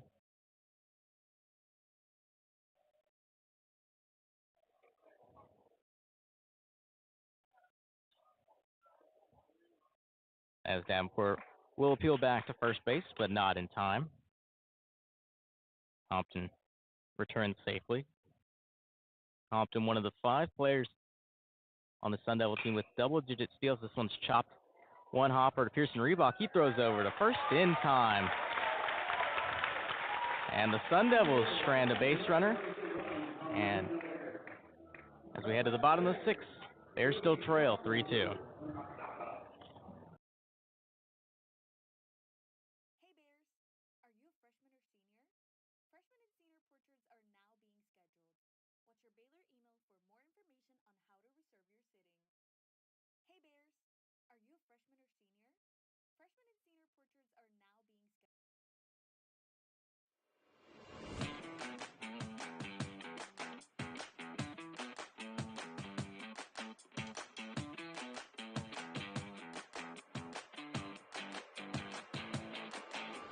Hey Bears! Are you always the last to know about what's happening at Baylor? Are you left quiet in a group when talking about last week's game? Well, you haven't gotten your morning buzz yet. Did you know you can get your dose of current Baylor news every Tuesday through Friday straight to your inbox? The Baylor Lariat Morning Buzz e-newsletter provides you with breaking Baylor stories, local events, and in-depth sports coverage daily. You can be in the know on all things Baylor. If you aren't already buzzing, go to BaylorLariat.com. That's BaylorLariat.com and click the subscribe now to get your morning buzz from the Baylor Lariat. News for the students, by the students. We'll see you in your inbox.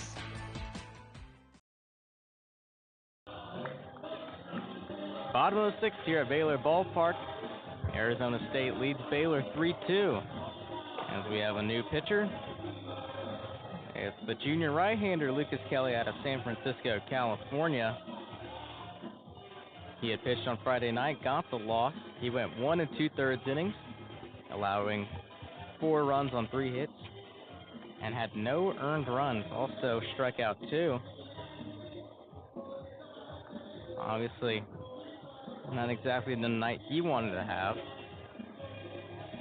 Comes into this game with a 1.83 ERA, 1.22 WHIP.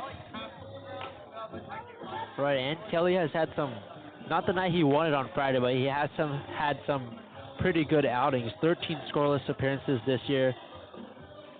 Arizona State's going to look for another solid outing from him Sunday afternoon here.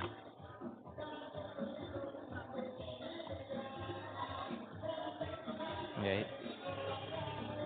And now, new batter coming in for the Bears.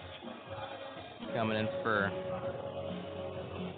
the first baseman, Jack Little, will be John Younes, who started yesterday afternoon. He went 0 for 3, striking out those 3 times. Also reached via the walk.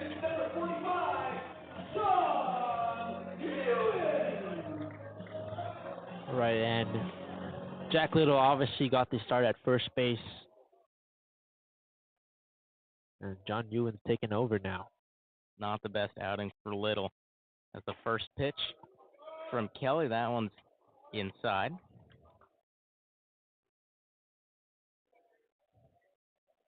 Kelly, the right-hander, with that sidearm delivery against the lefty Younes. And the 1-0 pitch. That one's a fastball at 94 miles an hour, in at the knees for strike 1. John Younes with 3 hits in 11 at-bats this season, has 2 runs and 2 RBIs, both coming against Sam Houston State on Tuesday in the Bears' 15-4 victory. As he'll chop this one to Kyle Walker, who will make the grab and throw over to first for the routine out.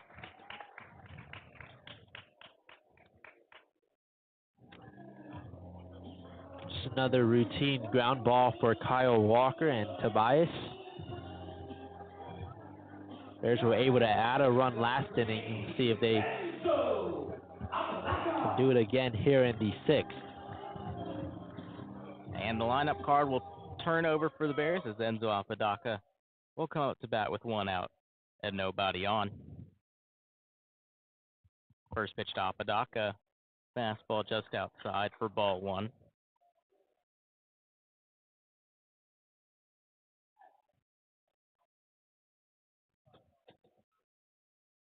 Apodaca's reached base all 3 times he's come up to bat. As this one's a chopper to the first baseman, Tobias, and he'll step on the bag himself for a quick out, number 2.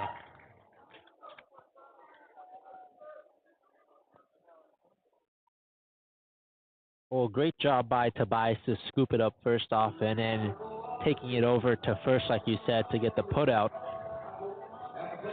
That's 2 down now for the Bears in the 6th inning. Lucas Kelly having an efficient start to this outing. 5 pitches, 2 outs. As now, second baseman Travis Sanders will come up to bat. Sanders hitting .372 on the season. First pitch. Fastball paints the low and inside corner for strike 1. This has got to be a difficult matchup for Travis Sanders, the righty, against the righty pitcher. Kelly throwing sidearm as that one's low. 1 ball, 1 strike. The second baseman. Sanders reached on a walk his first time up. Struck out in the 4th. He also grounded out to a fielder's choice in the second inning. That one's just outside. 2-1 count. 2 outs.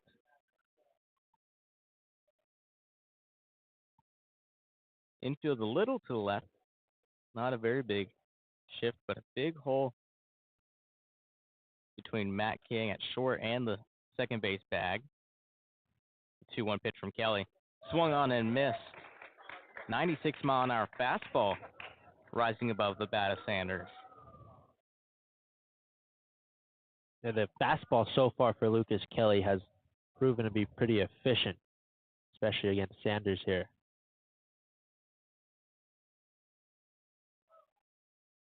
And the 2-2 pitch. Swung on, fouled back. Hard line drive. Went off the netting over the Arizona State dugout. Count stays at 2-2.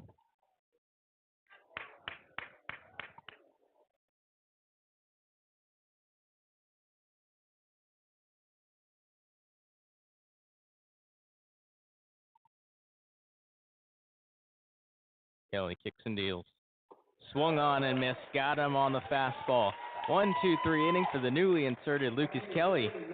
And through 6, the Arizona State Sun Devils lead the Baylor Bears 3-2. Stay informed and stay connected with Lariat TV News. Tune in to LTVN every Friday, your go-to source for everything happening on campus and around Waco. From breaking stories to exclusive interviews, we cover campus events, student life, sports updates, and more. By the students, for the students. Catch our latest broadcast every Friday afternoon on YouTube by searching Baylor Lariat TV News. Hey there, Bears. Are you living your best life this year at Baylor? Well, we've got great news. The Baylor Roundup Yearbook has been right there with you, capturing those memories at every event. So don't forget to buy your 2022-23 Baylor Roundup Yearbook today and share your memories with friends and family for generations to come. But wait, did you already graduate? Don't worry, we've got you covered. We have yearbooks dating all the way back to 1896. So visit our website today at www.baylor.edu/roundup and order your copy. That's www.baylor.edu/ROUNDUP. Have a great year, Bears, and sick 'em.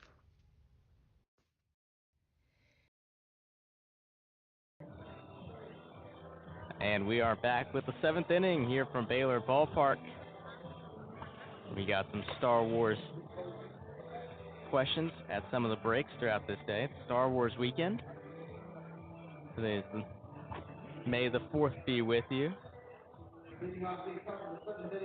And it's a good show out again today on Sunday. Started off a little sparse, like not many people showed up at the beginning of this game, but people are starting to trickle in towards the middle of this ball game. Had some beautiful weather all throughout the weekend.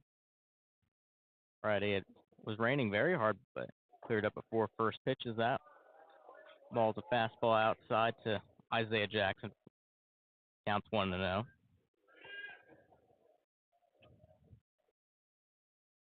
Isaiah Jackson has singled both times up. This one's a chopper. Gloved by Reebok. His throw gets by Younes. And it'll be a lead-off base runner.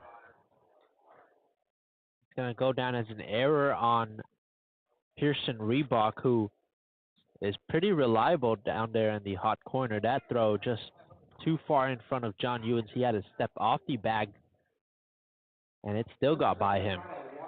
And that's the second error this series. He had a fielding error yesterday on a hard chopper that went off his chest and into left field. As now Kyle Walker will show bunt, misses throw over the first, not in time. Cortland Castle heads up play with the back pick, trying to keep Isaiah Jackson close. Jackson 11 of 16 on stolen base attempts this year. And the 1-0 pitch from Davenport.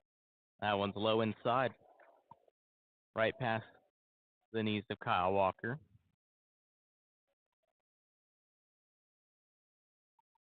Walker grounded out to the pitcher Davenport last time out. This one's lined down the left field line, fair. Heading to third is Jackson, and he will stop right there. And there'll be runners on second and third for the Sun Devils with nobody out.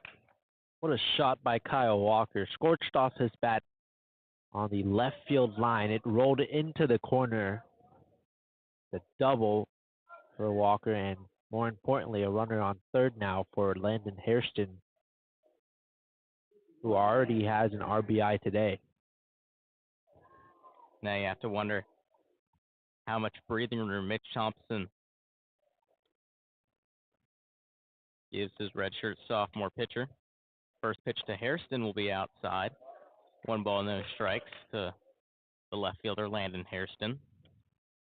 Right, and with no outs already in this inning, not the situation you want to find yourself in if you're Davenport. Not the guy you want to face either, as he'll swing and miss. Hairston behind on that 90-mile-an-hour fastball. Hairston had a RBI single and a stolen base, drove in Isaiah Jackson the 5th inning. Also had a double in the first. That one's in at the knees, 91 miles an hour. Hairston did not like that call. Just gets the lower edge of the zone, 1-2 to the left fielder. And the pitch from Davenport. And that one's chopped foul right to the Arizona State dugout. Hairston trying to stay alive.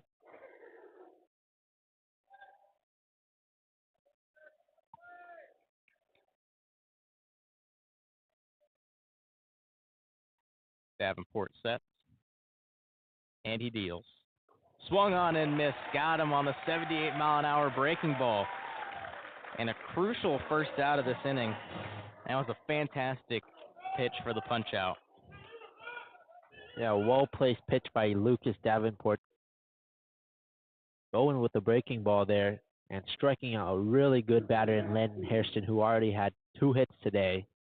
But the challenge doesn't get any easier because here's Matt King.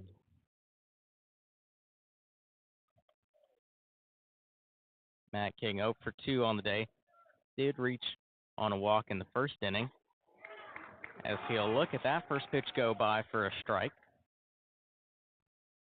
Matt King with a .390 average. He's 1 for 11 in this series. Had a hit last night and went 0 for 4 on Friday. This one's hit high in a straightaway center field. Ty Johnson camps under it. He'll make the catch. As Jackson will tag up and he'll score easily. As the Sun Devils retake a 2-run lead, they lead 4-2. Good job by Matt King, get the sac fly. Runner scores from third, and the Sun Devils extend the lead. Also good base running from Kyle Walker, who tagged up from second and is now 90 feet away from scoring, as first baseman Jacob Tobias is up to bat. And now the skipper, Mitch Thompson, will come out to the mound as he signals to the bullpen.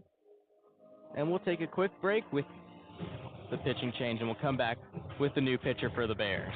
This is Baylor Baseball on Baylor Lariat Radio.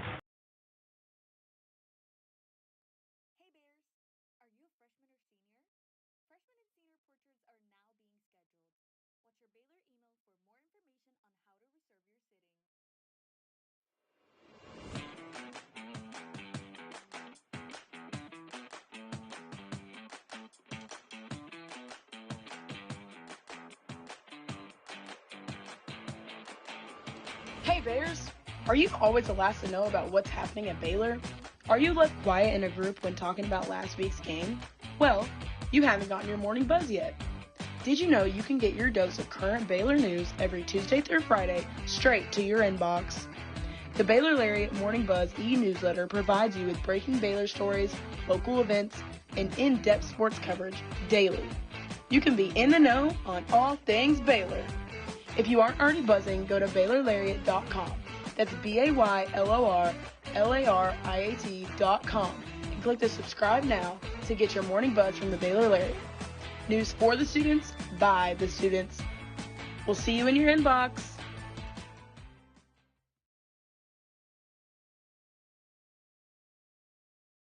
Stay informed and stay connected with Lariat TV News. Tune in to LTVN every Friday, your go-to source for everything happening on campus and around Waco. From breaking stories to exclusive interviews, we cover campus events, student life, sports updates, and more. By the students, for the students. Catch our latest broadcast every Friday afternoon on YouTube by searching.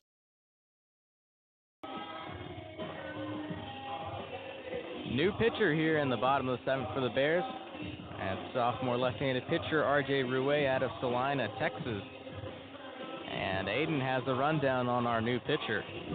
Yeah, this is R.J. Rouet, like you said, the sophomore left-handed pitcher. Had kind of a rough couple outings to start the season, but since then, 8 of his 12 appearances this year have been scoreless. His past 5 outings actually have also been scoreless. Had 2 punch-outs during the series opener at TCU. So a guy who started the year off kind of struggling has really found his spot in the bullpen here. They're going to look for another solid outing from R.J. Rouet. Yeah, last year as a freshman made 22 appearances on the mound, including 2 starts. 8 of those appearances were scoreless. Ended up with a 5.45 ERA. Now he'll come up with 2 outs and a runner on third. The first baseman, Jacob Tobias, says Rouet's first pitch will be a breaking ball in at the knees.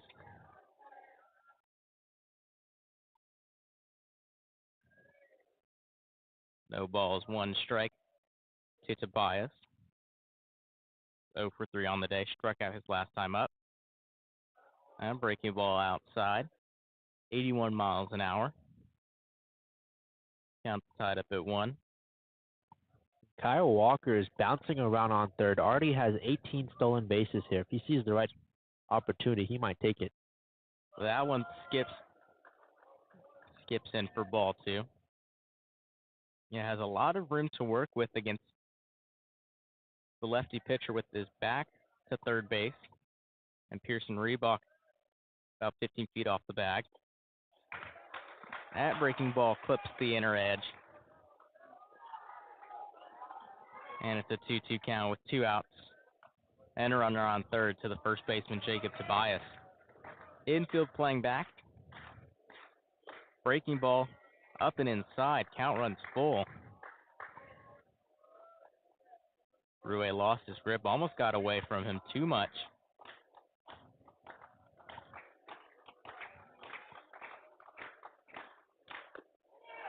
Breaking ball, and it'll miss for ball 4.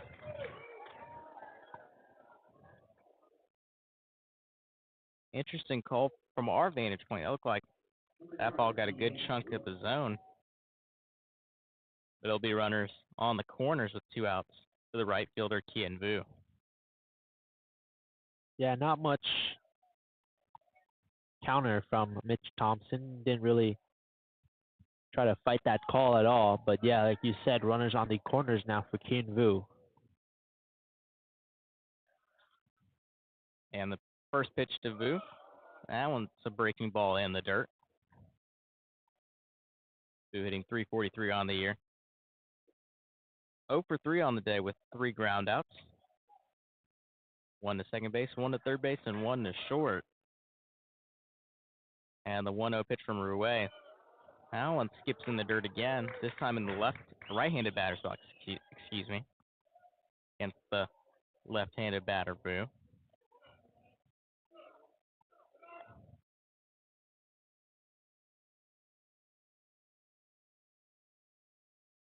And Sean Snedeker will make his way to the mound after Rouet had already set. Right, already gave up 1 run in the top of the 7th here. Don't want to give up another run. You just need 1 out. Problem is, Kian Vu is a really good batter. Yeah, Rouet still looking for some control. Has 6 balls to only 2 strikes so far. and not a whole lot of room for error. The 2 runners on and already trailing by 2 runs. Sun Devils have 4 runs on 9 hits. Bears have 2 on 4 hits. Both teams also with a pair of errors. And the 2-0 pitch from Rouet. That fastball is up, and it's a 3-0 count.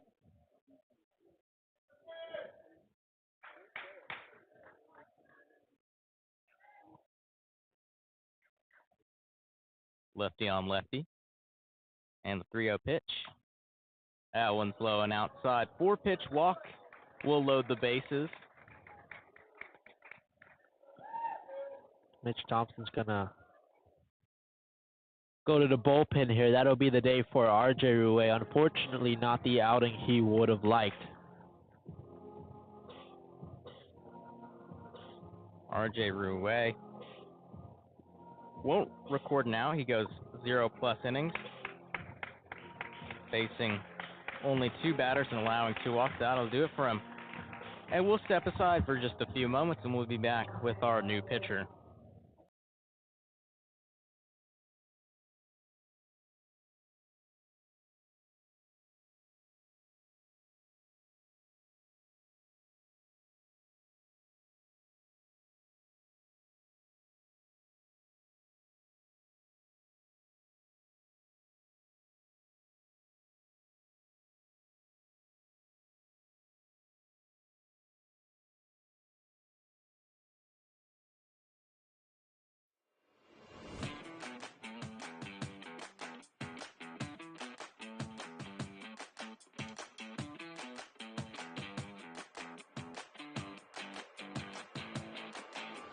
Hey Bears, are you always the last to know about what's happening at Baylor? Are you left quiet in a group when talking about last week's game? Well, you haven't gotten your morning buzz yet. Did you know you can get your dose of current Baylor news every Tuesday through Friday straight to your inbox? The Baylor Lariat Morning Buzz e-newsletter provides you with breaking Baylor stories, local events, and in-depth sports coverage daily. You can be in the know on all things Baylor.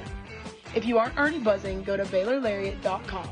That's BaylorLariat.com and click the subscribe now to get your morning buzz from the Baylor Lariat.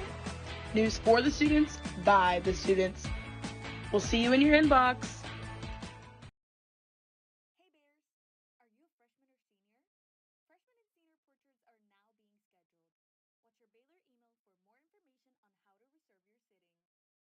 your Baylor email for more information on how to reserve your sitting.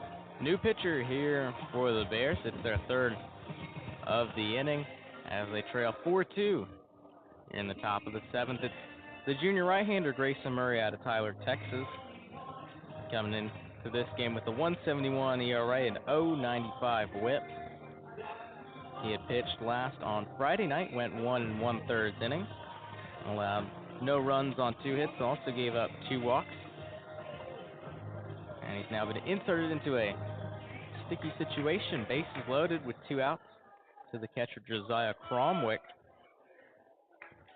who's 1 for 3 on the day. Had a single 2nd inning, fly out in the 4th, and struck out swinging last inning.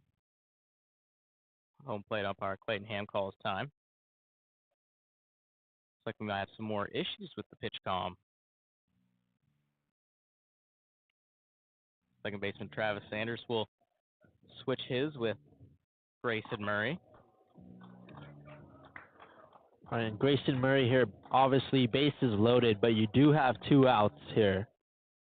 1 out will get you out of this mess. Only giving up 1 run so far. And the first pitch to Cromwick swung on and missed. Out ahead of that 76-mile-an-hour breaking ball. 0-1.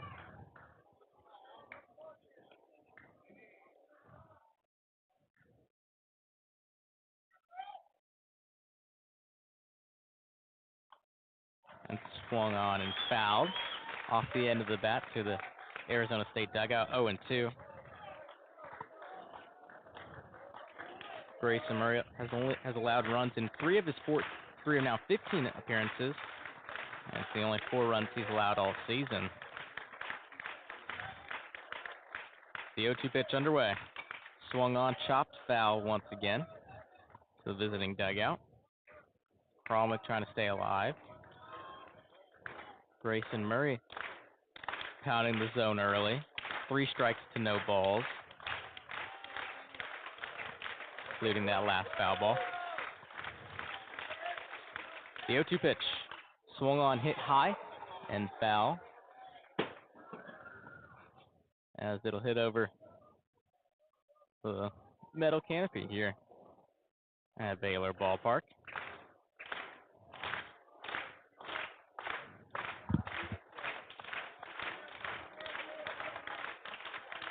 Anticipation throughout the ballpark. And the pitch. Swung on, ripped into deep left field. Back goes Jordan. Over his head and off the wall. 1 run scores. Here comes Tobias. He will score. Here comes Vu, and he will score. It is a 3-run double for Josiah Cromwick.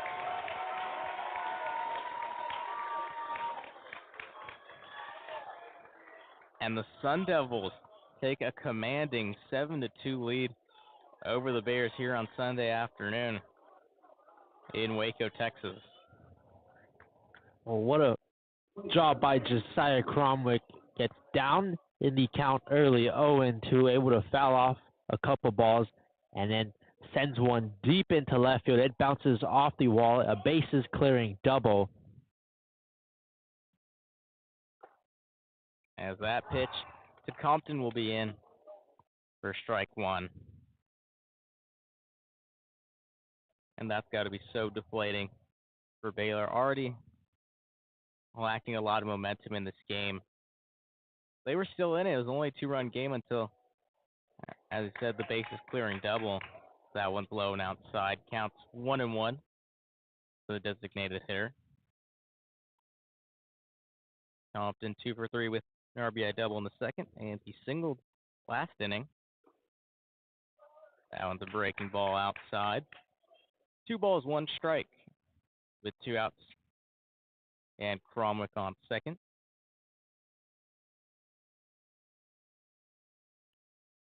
Murray kicks and deals. Swung on, ripped into left field. Cromwick rounding third. He will beat the throw at home. And it's an 8-2 ball game with 2 outs here in the top of the 7th. The 5th run for the Sun Devils this inning. Well, good job by the Sun Devils. They're piling it on here. Like you said, the 5th run of this inning, Baylor unable to get that final out. Since that second out of the inning, it was a sac fly by Matt King. You've had 2 walks, a double, and now an RBI single from Brandon Compton. Yeah, the biggest issue yesterday for the Sun Devils is that one skips in for ball 1 to Jax Ryan. The Sun Devils' issue yesterday, was their inability to drive runs in. They left 9 on base. So far, it hasn't been as much of an issue. This one's soft ground ball to Tyreek Kemp. He'll fire over to first, and will beat Jax by a step for out number 3. Sun Devils strike for 5 run on a string of base hits, and they lead the Bears 8-2 as we head to the 7th inning stretch.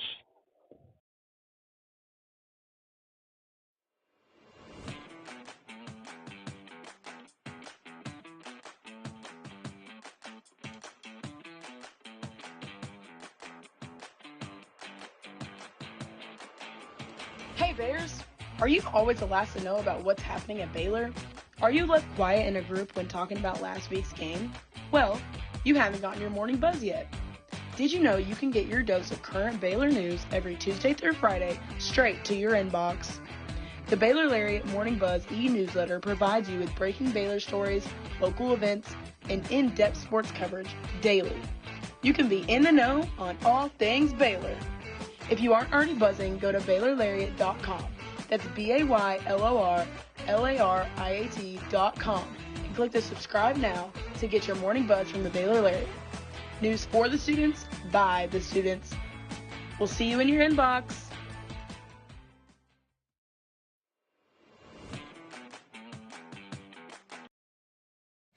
Stay informed and stay connected with Lariat TV News.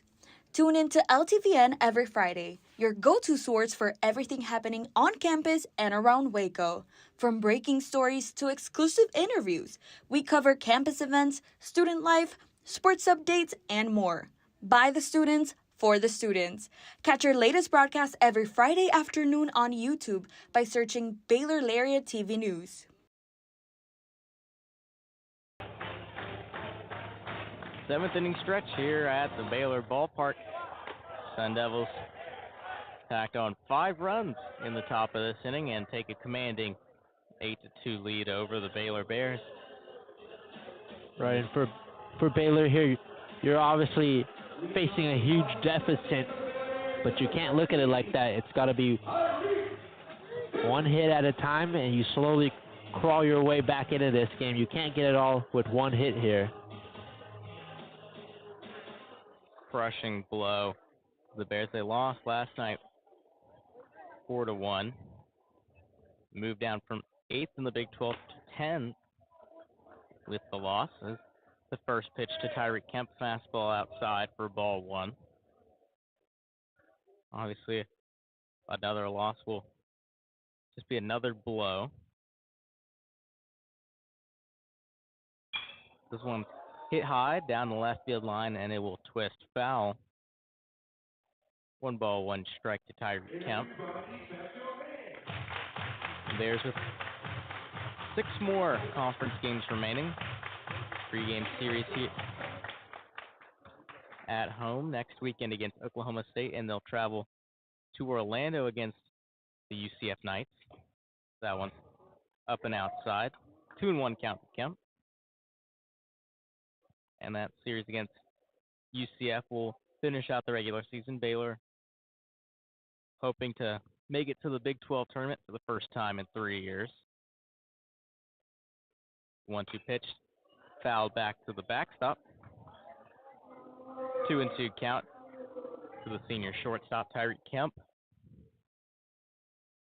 All right, and Baylor playing Oklahoma State next week, who's also fighting to get into the tournament. The Cowboys will go to Baylor and then head to, I believe, UCF after.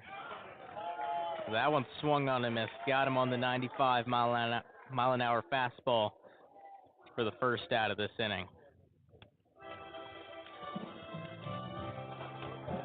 We'll have a pinch hitter coming in for Wesley Jordan. Gavin Brzezowski will step in with 1 out here in the bottom of the 7th.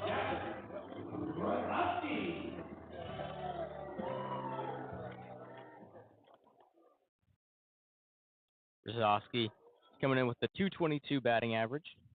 12 hits and 54 at-bats, has 9 RBIs and a lone home run. This one's chopper down the first base line, but it'll turn just foul. Brzezowski, last time out was against Sam Houston State on Tuesday. Went 2 for 4. Had 2 RBIs and 2 runs. That was the second multi-hit game of the season, his 3rd multi-RBI game. Redshirt sophomore out of Mansfield, Texas. And the 0-1 pitch from Kelly. That one's a fastball outside. 1 ball, 1 strike to Brzezowski.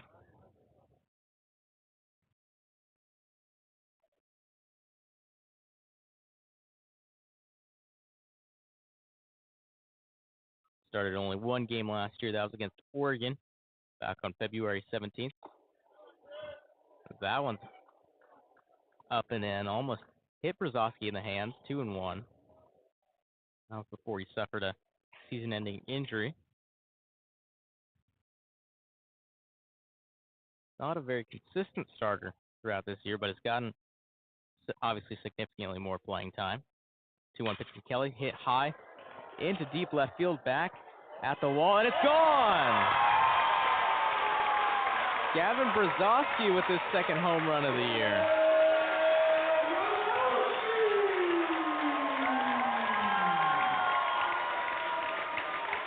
Gavin Brzezowski sends one to left field. It carried well over the left field wall. He has his second home run of the season, and that's exactly what Baylor needed. Kind of giving them some life here. And a bit of a wall scraper right there. Had the left fielder Landon Hairston running back. And now it makes it an 8-3 ball game with one out in the bottom of the seventh. Now the redshirt senior designated hitter Hunter Simmons coming up to bat. At fastball, breaking ball clips the low and outside corner.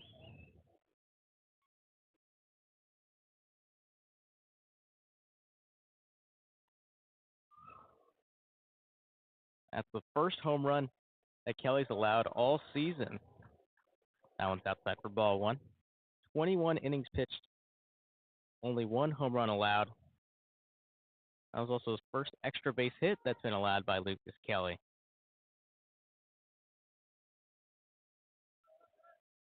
And the 1-1 pitch.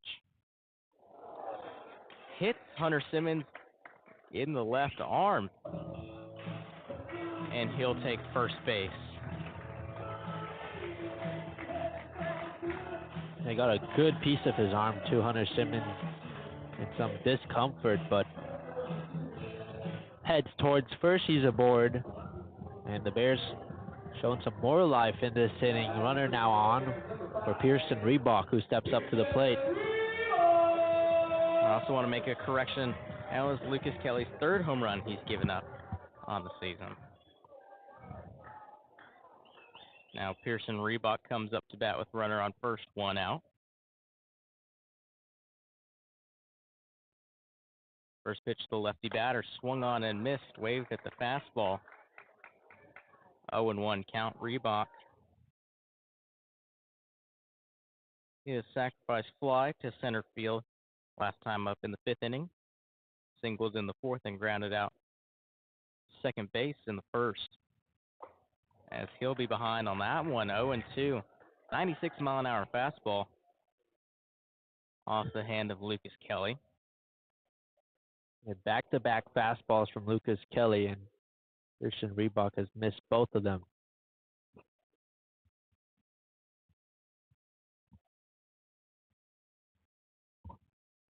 Kelly sets.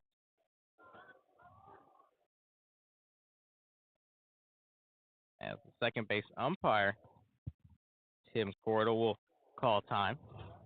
Kelly was set for a good while.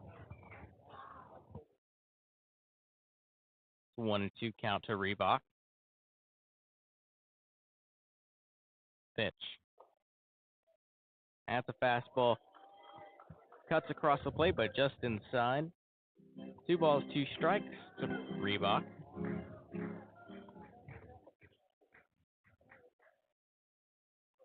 Hoping to keep the momentum going for the Bears. 2-2 pitch underway. Swung on, hit over the glove of King and into left field.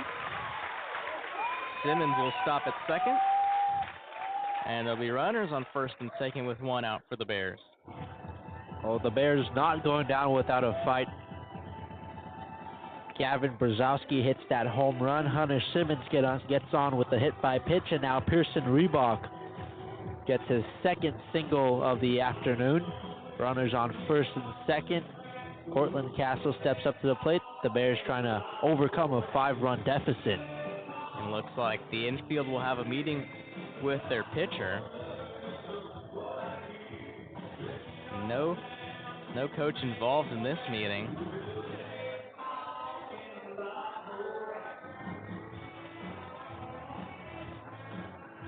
And they'll break it up for home plate umpire Clayton Ham. Could get to the rubber. And it'll be the third mound meeting for Arizona State on this Sunday afternoon rubber match. Now the catcher Cortland Castle will step into the right-handed batter's box with runners on first and second and only one out. Bears have already struck for a run earlier with the Gavin Brzezowski pinch hit home run. So that one's in the dirt for ball one. the senior catcher.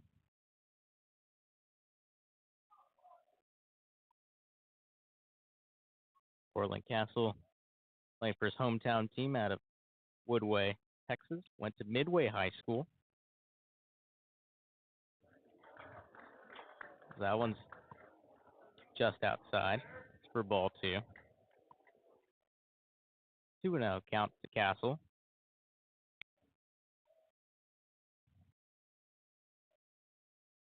Kelly sets. He kicks and deals. Fastball in on the inner third of the plate for strike 1.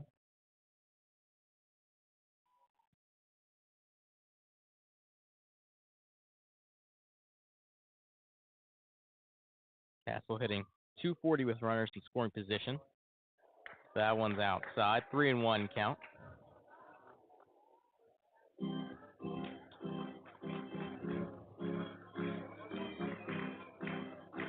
Portland Castle reached on a walk his last time up in the 5th inning, grounded out in the 4th and ground to short. The second is he'll foul that one to the backstop. And 3-2 count.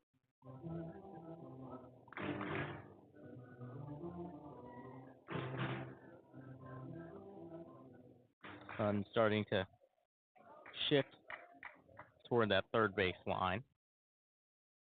And the payoff pitch.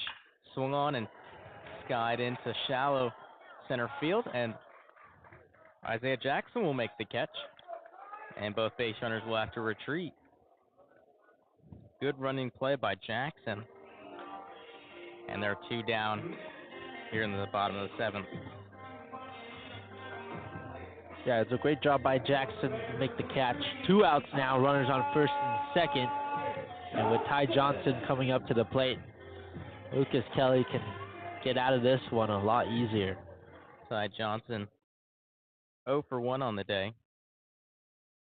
Hit a chopper to the pitcher and then walked his first 2 times up. That fastball will be in over the heart of the plate for strike 1. 0-1 to Ty Johnson. Runners on first and second, 2 outs. This one will be skied down the third base side, but that'll go foul. Lucas Kelly quickly ahead of the count. No balls, 2 strikes. Now with the chance to really limit the damage. It's only 1 run. The 0-2 pitch swung on, hit high into straightaway center field. Isaiah Jackson twists and makes his way under it.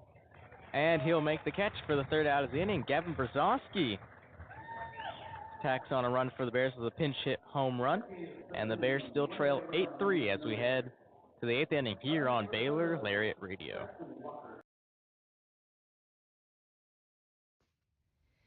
Hey there, Bears. Are you living your best life this year at Baylor? Well, we've got great news. The Baylor Roundup Yearbook has been right there with you, capturing those memories at every event. So don't forget to buy your 2022-23 Baylor Roundup Yearbook today and share your memories with friends and family for generations to come. But wait, did you already graduate? Don't worry, we've got you covered. We have yearbooks dating all the way back to 1896. So visit our website today at www.baylor.edu/roundup and order your copy. That's www.baylor.edu/ROUNDUP. Have a great year, Bears, and sick 'em.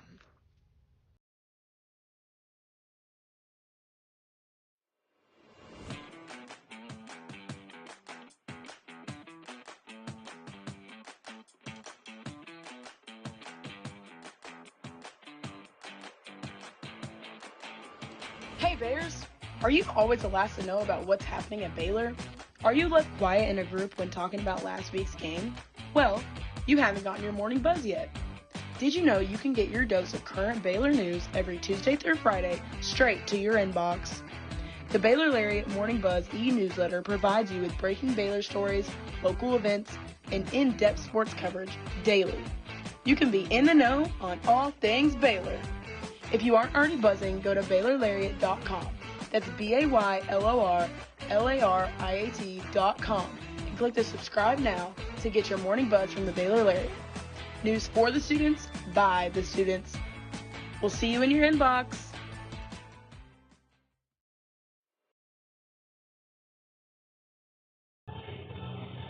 Through 7 here at Baylor Ballpark. You're listening to Baylor Baseball here on the Baylor Lariat Radio. New pitcher for the Bears. It's senior right-handed pitcher Hunter Toplansky, who a couple weeks ago had moved to the mound after spending all of last season at third base and started at third base this season. Eventually lost that job to Pearson Reebok, making his 5th appearance on the mound this season, as that one's a foul tip from Isaiah Jackson. Hunter Toplansky coming into this game with 5.40 ERA and 0.80 WHIP, as he sets kicks and deals. That one's low and inside. 1 ball, 1 strike to Isaiah Jackson, center fielder. Toplansky last time out was past Tuesday against Sam Houston State. Went 2 innings, giving up 2 runs on 1 hit and 2 walks. That one's inside. That 1 hit he gave up on Tuesday was the first hit he had allowed all season. And those 2 runs were the second and third runs he's allowed. This one rips down the line, diving stop by Younes, and he'll step on the bag for a difficult out number 1. Great play by Younes. We saw yesterday how well he was at first base yesterday, and today picking up where he left off, makes a nice diving stop and gets the put out himself. There's now Kyle Walker, who led off this ball game. Will come up to bat with 1 out and nobody on. Let's go look at that first pitch, low and outside. 81-mile-an-hour breaking ball. Kyle Walker, he's 2 for 4 on the ball game. Had a double in the 7th inning, would come around to score on the set. He also had a single back in the 2nd inning. But he'll stare at that pitch for ball 2. That was up and outside.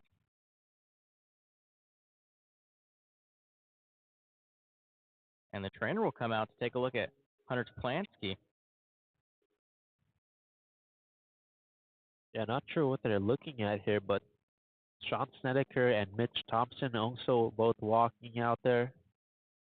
Home plate umpire Clayton Pham on the mound as well. It looked like Cortland Castle had caught something before anybody. He made his way out first to go talk to his pitcher. Hunter Toplansky, only 5 innings pitched. Makes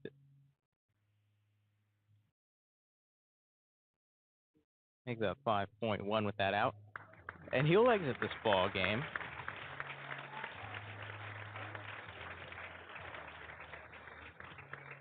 And Mitch Thompson's team will have to resort to an unexpected call to the bullpen. And we'll take a couple moments. We'll take a quick break with this pitching change, and we'll be back. It's the 8th inning here at Baylor Ballpark on the Baylor Lariat Radio. Stay informed and stay connected with Lariat TV News. Tune in to LTVN every Friday, your go-to source for everything happening on campus and around Waco. From breaking stories to exclusive interviews, we cover campus events, student life, sports updates, and more. By the students, for the students. Catch our latest broadcast every Friday afternoon on YouTube by searching Baylor Lariat TV News. Stay informed and stay connected with Lariat TV News. Hey there, Bears. Are you living your best life this year at Baylor? Well, we've got great news. The Baylor Roundup Yearbook has been right there with you, capturing those memories at every event. So don't forget to buy your 2022-23 Baylor Roundup Yearbook today and share your memories with friends and family for generations to come. But wait, did you already graduate? Don't worry, we've got you covered. We have yearbooks dating all the way back to 1896. So visit our website today at www.baylor.edu/roundup and order your copy. That's www.baylor.edu/ROUNDUP. Have a great year, Bears, and sick 'em.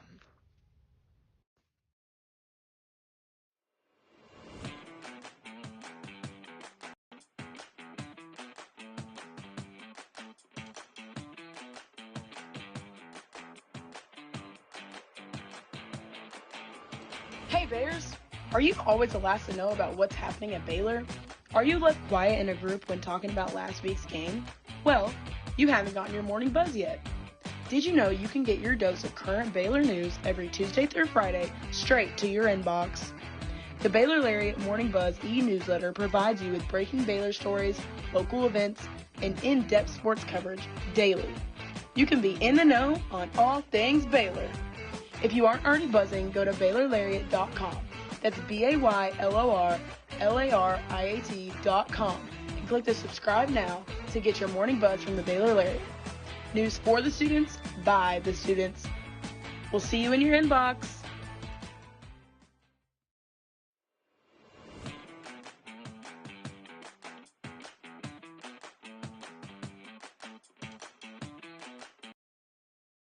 Stay informed and stay connected with Lariat TV News. Tune in to LTVN every Friday, your go-to source for everything happening on campus and around Waco. From breaking stories to exclusive interviews, we cover campus events, student life, sports updates, and more. By the students, for the students.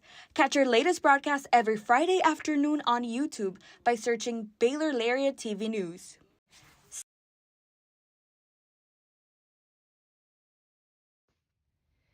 Hey there, Bears. Are you living your best life this year at Baylor? Well, we've got great news. The Baylor Roundup Yearbook has been right there with you, capturing those memories at every event. So don't forget to buy your 2022-23 Baylor Roundup Yearbook today and share your memories with friends and family for generations to come. But wait, did you already graduate? Don't worry, we've got you covered. We have yearbooks dating all the way back to 1896. So visit our website today at www.baylor.edu/roundup and order your copy. That's www.baylor.edu/ROUNDUP. Have a great year, Bears, and sick 'em.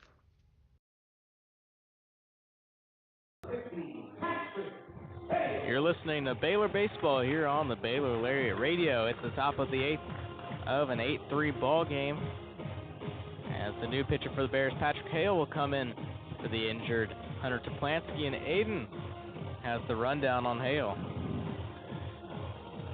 Yeah, Hale had to unexpectedly have to quickly warm up and get into this ball game after Hunter Toplansky had to exit early.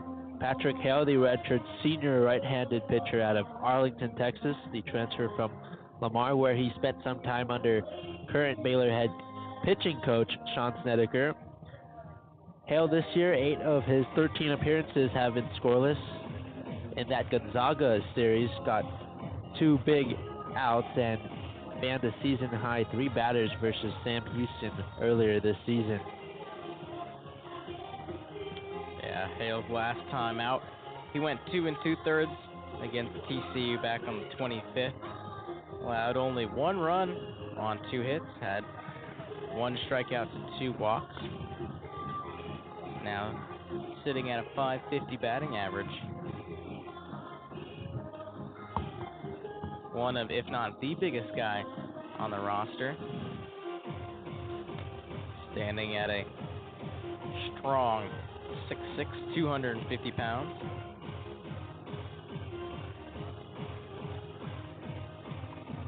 as now he'll have to face the second baseman Kyle Walker with 1 out, nobody on, 2-0 count. Not a situation many pitchers are used to, having to come in mid at bat. Ground ball to Tyree Kemp, makes a stop, throws over to first, and beats Kyle Walker by half a step for the second out of this inning. You're right. It's not an ideal situation. Patrick Hale, though, one pitch gets the ground out, and now 1 out away from getting out of this inning. As now the left fielder Landon Hairston will come up to bat with 2 outs. First pitch to Hairston. 82-mile-an-hour breaking balls. Catches the lower third of the zone. No balls, 1 strike. That one skips in the dirt. 1-1 count to Hairston. It is 2 for 4 on the day. Had an RBI single in the 5th. Stole a base. As this one's a chopper to Travis Sanders. 1 hop. And he'll make the routine throw over to first. 3 pitches, 2 outs for Patrick Hale. And it is still an 8-3 ball game as we head to the middle of the 8th here on Baylor Lariat Radio.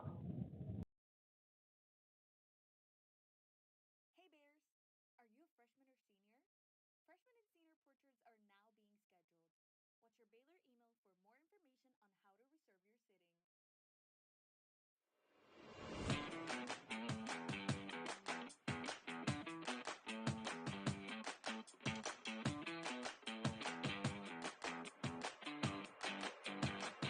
reserve your sitting. Hey Bears, are you always the last to know about what's happening at Baylor? Are you left quiet in a group when talking about last week's game? Well, you haven't gotten your morning buzz yet. Did you know you can get your dose of current Baylor news every Tuesday through Friday straight to your inbox? The Baylor Lariat Morning Buzz e-newsletter provides you with breaking Baylor stories, local events, and in-depth sports coverage daily. You can be in the know on all things Baylor. If you aren't already buzzing, go to BaylorLariat.com. That's BaylorLariat.com and click the subscribe now to get your morning buzz from the Baylor Lariat. News for the students, by the students. We'll see you in your inbox. Stay informed and stay connected with Lariat TV News. Tune in to LTVN every Friday, your go-to source for everything happening on campus and around Waco. From breaking stories to exclusive interviews, we cover campus events, student life, sports updates, and more. By the students, for the students. Catch our latest broadcast every Friday afternoon on YouTube by searching Baylor Lariat TV News. Hey there, Bears. Are you living your best life this year at Baylor? Well, we've got great news. The Baylor Roundup Yearbook. It's the bottom of the 8th here at Baylor Ballpark. New pitcher for the Sun Devils. It is Cole Carlin, the sophomore left-handed pitcher out of Tempe, Arizona. Coming into this ball game with a 1.93 ERA and 0.76 WHIP. 66 strikeouts to 16 walks through 42 innings pitched. As he'll go up against Will Pendergrass, who's pinch hitting for John Yunes. He'll be the 3rd first baseman to make an appearance, as Pendergrass fouls that one back.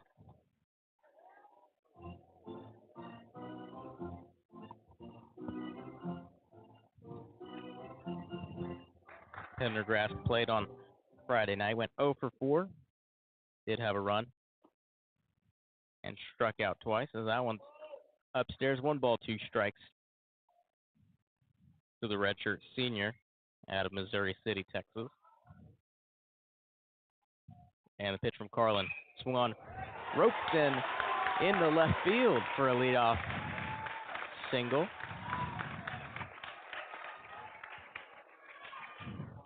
Well, Will Pendergrass, ever since he assumed the starting role at first base, has done a great job. So good that it's difficult to keep him out of the lineup. And now, right when he gets back in, a leadoff single.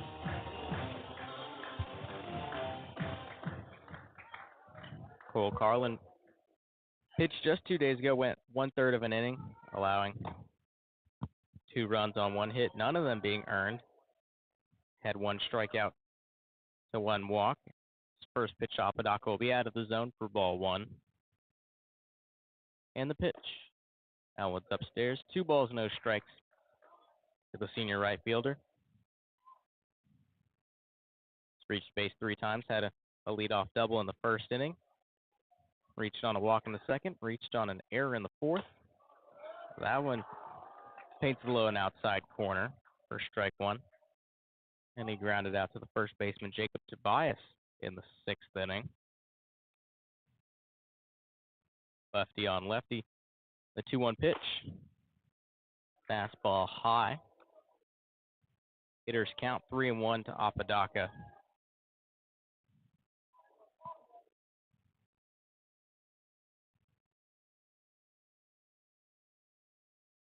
Ham will call time.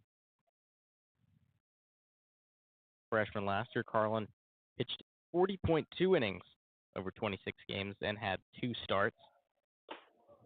As that fastball will be upstairs for ball 4. So 2 leadoff base runners for the Bears.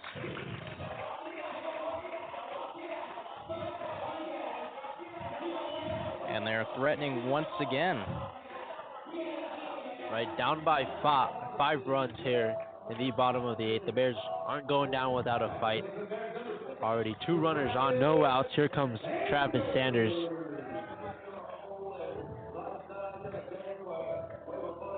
Sanders 0 for 3 with 2 strikeouts, grounded out to a fielder's choice in the second. And he reached on a walk in the first inning.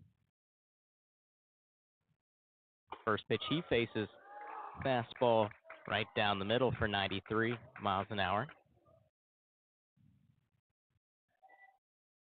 Right, and Sanders is on a 8-game hit streak, so far hitless today, though. As you look at another good pitch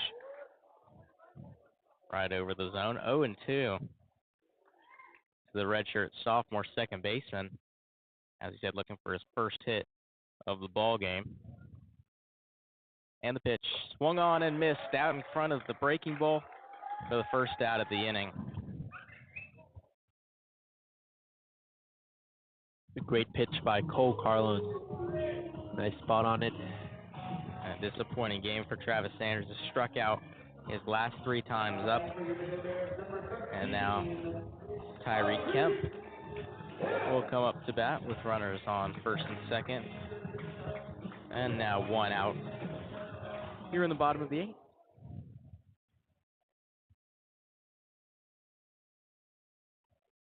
First pitch to Kemp. Fastball just misses outside for ball 1. Howard kept hitting .341 on the year. Struck out last inning. Had a double and would come across. A sacrifice fly from Pearson Reebok. He'll look at that one for strike 1. Struck out his first time up and also flew out to left field in the 3rd, making him 1 for 4. As he'll stare at strike 2, 84-mile-an-hour breaking ball. 1 ball, 2 strikes, 1 out. Infield shifted to the right. 3 guys to the right of second base. That's the 1-2 pitch underway. Just a little low and outside. And the count tied up at 2. And it looked like the Arizona State dugout didn't agree with that call. They thought it was in the zone. Carlin kicks and deals. Swung on. Drooper into center field, and it'll drop. Station to station. And the bases are loaded with 1 out here in the bottom of the 8th. Tyreek Kemp gets his second hit of the afternoon, and he drops that one right in front of Jackson, who was charging up in center field, but that one was just hit in the perfect spot. Now bases loaded for Gavin Brzezowski, who had a home run in his last at-bat. Yeah, like I said, home run in his last at bat. That was last inning, and now with a chance to leave a deep mark on this ball game. He's got bases loaded, 1 out. Infield shifted to the right against the lefty hitter. Field look at that first pitch in the zone for strike 1. And with bases loaded this year, Brzezowski's batting .500. Bears stranded the bases loaded earlier in this ball game. That ball just a little too high. 1 ball, 1 strike to the left fielder. Came in for Wesley Jordan. And he'll swing and miss at that 85-mile-an-hour breaking ball way ahead of it. First strike 2.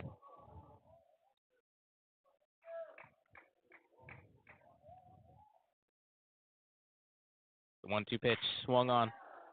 Chopper to first base. Over the glove of Tobias. 1 run scores. 2nd run scores. Tyree Kemp will stop at 3rd.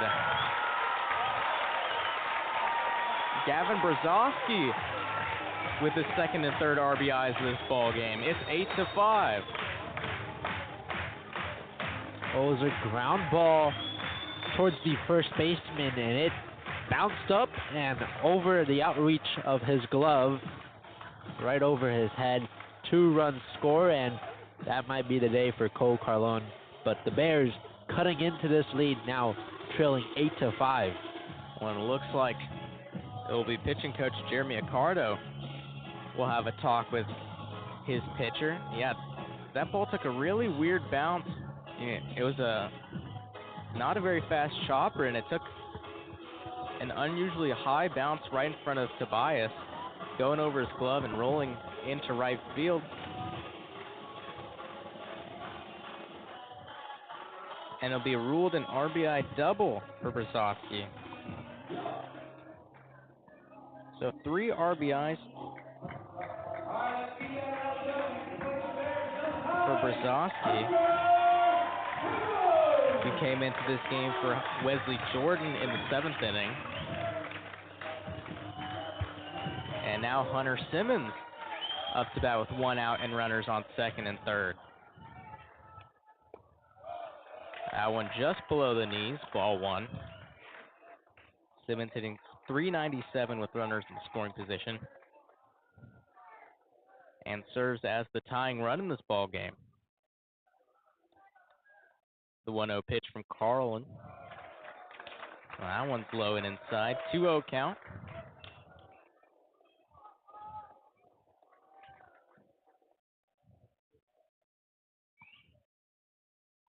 Simmons has hit by pitch last time up and a walk in the 5th. That one's upstairs right by the hands. 3-0. Struck out his first 2 times. He's 0 for 2 on the day. And he's 1 ball away from loading the bases. 3-0 pitch. That fastball gets in. 3-1 count. Kind of a late call by the home plate umpire, Clayton Pham. Trying to add to the suspense of this game. This one's fouled high and over the seats down the first baseline. Right, and just like that, this counts full now against Hunter Simmons. An opportunity to load the bases. If he can get aboard, this will be big for the Bears. And he swings and misses at the breaking ball in the dirt for out number 2. Hunter Simmons' 3rd strikeout comes at a very inopportune time. Well, it's a good job by Carlone, being down in the count 3-0 and able to end up with the strikeout. But still a good opportunity here for Pearson Reebok to add a couple runs for Baylor. And now the responsibility lies on the shoulders of the freshman Pearson Reebok, who looks that first pitch in at the knees for strike 1. as Mitch Thompson will make his way out of the dugout, talk to his third baseman. Not something you see too much, having the coach come out mid-at-bat to talk to his hitter. Man, this is a big at-bat here. Big moment for freshman out of Rockwall, Texas.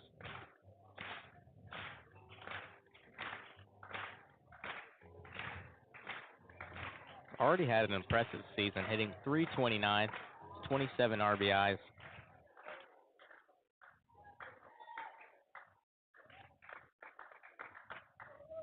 And the pitch swung on, chopper down the first base line and just foul. And the count's 0-2. Cole Carlin now one strike away from limiting the damage to just 2 runs. Pearson Reebok serves as the tying run, just like Hunter Simmons did last at bat. Runners on second and third, 2 outs. And the 0-2 pitch from Carlin. Swung on chopper down the middle of the field. Walker makes the throw, but not in time. And a run will score. Kyle Walker had to sprint over to his right, and he threw on the jump a little Jeter-like play, but the throw not strong enough and offline. Pearson Reebok will be aboard. Reebok sends it right up the middle. Like you said, Walker on the run. His throw way off the mark. Tobias had to step off the bag to make the catch, and as a result, Reebok on safely at first. Kemp scores, and now a runner on third. And they will rule it a single for Pearson Reebok. His third single of the game and his second RBI is now the senior catcher Cortland Castle. It's up to bat with 2 outs and runners on the corners as he'll stare at the first strike. There's adding some suspense to this game now, cutting the Arizona State lead down to just 2 runs. And the 0-1 pitch from Carlin. Swung on, and Allen's fouled back. Reebok at first serves as the tying run. Castle in the right-handed batter's box is the leading run. Is now down 0-2 with 2 outs. And the pitch from Carlin. That one's low. Good take from Cortland Castle. He was trying to feel that pitch all the way through. And it's 1 ball, 2 strikes to the catcher. Carlin asked for a new baseball.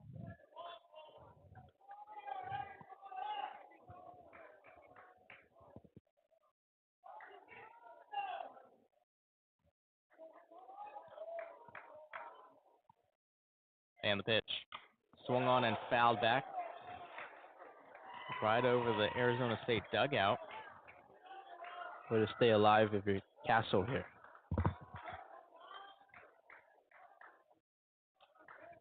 The mindset has to be, if it's anywhere close to the plate, you got to be swinging. This one's ripped down the line, just foul. Brzezowski fell down trying to get out of the way of the ball as it was heading down that third base line. Yeah, Brzezowski almost got nailed. He was roped and just fouled by Cortland Castle. But another nice job staying alive in this count. Carlin sets. And the pitch. Swung on, ripped down the line in left, and it will curve foul. Count stays at 1-2 to Castle. Castle 0 for 3 on the day. Reached on a walk in the 5th. Grounded out his first 2 times up and flew out to center field last inning. And 1-2 pitch. That one's high. And the count's tied up at 2 with 2 outs and runners on the corners.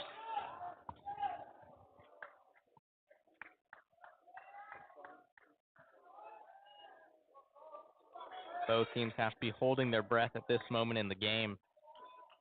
And it looked like Baylor was out. They've come clawing right back. The 2-2 pitch swung on, ripped, and snagged by the shortstop, Matt King, for the third out of this inning. Bears strand 2, but they strike for 3. And they still trail the Sun Devils 8-6 as we head to the 9th inning here on Baylor Lariat Radio.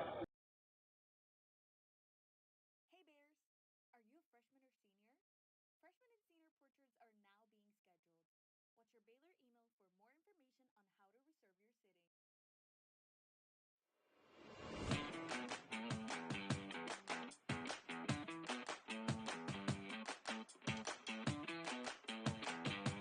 on how to reserve your sitting.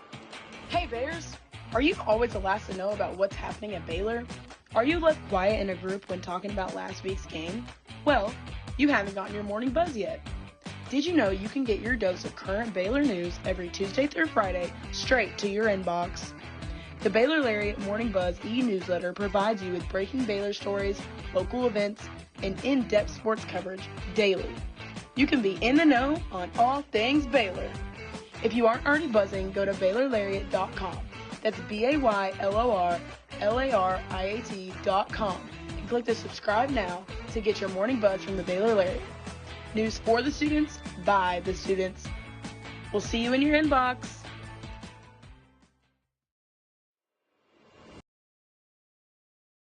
Stay informed and stay connected with Lariat TV News. Tune in to LTVN every Friday, your go-to source for everything happening on campus and around Waco. From breaking stories to exclusive interviews, we cover campus events, student life, sports updates, and more. By the students, for the students. Catch our latest broadcast every Friday afternoon on YouTube by searching Baylor Lariat TV News. Hey there, Bears. Are you living your best life this year at Baylor? Well, we've got great news. The Baylor Roundup Yearbook has been right there with you, capturing those memories at every event. So don't forget to buy your 2022-23 Baylor Roundup Yearbook today and share your memories with friends and family for generations to come. But wait, did you already graduate? Don't worry, we've got you covered. We have yearbooks dating all the way back to 1896. So visit our website today at www.baylor.edu/roundup and order your copy. That's www.baylor.edu/ROUNDUP. Have a great year, Bears, and sick 'em.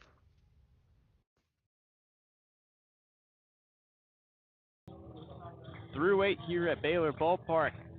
It's the Arizona State Sun Devils 8 and the Baylor Bears 6.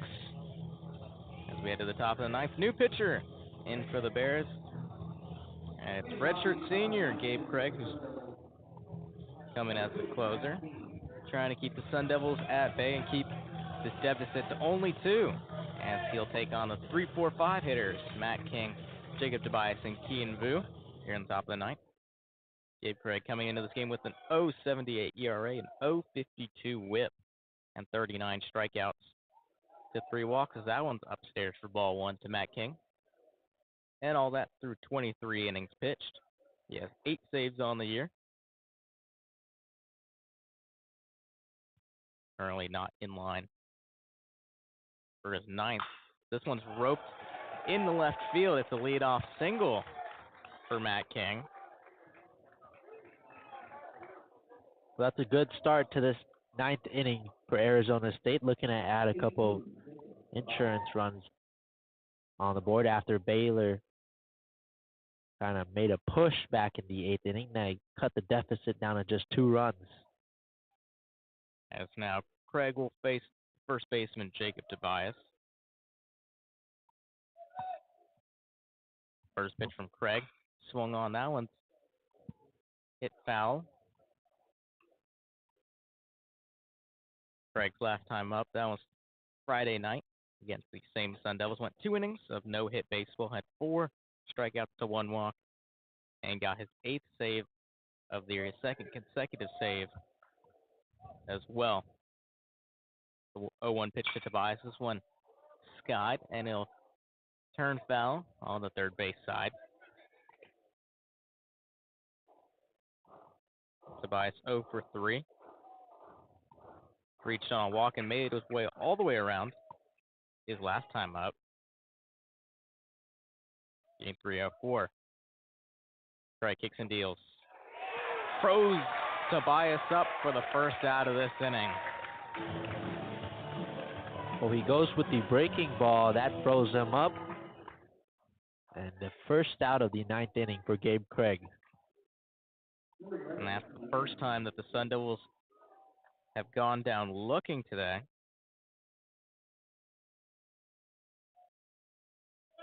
And that's just the third strikeout by Baylor pitching this afternoon. Kienvu up to bat with the runner on first, 1 out. He'll get the first pitch upstairs for ball 1.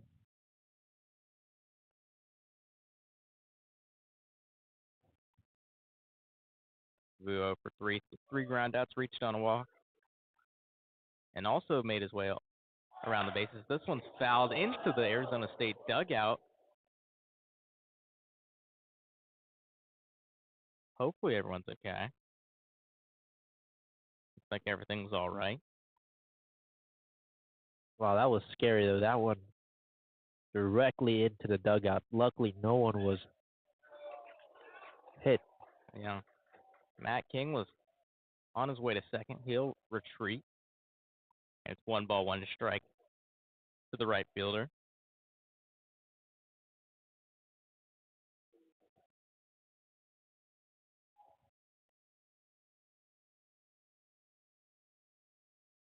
And the pitch to Vu.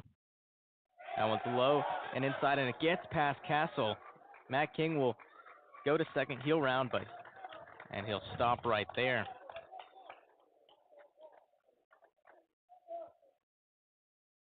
Well, a miscue from Bears on the pass ball, and runner advances to second in scoring position for Kienvu.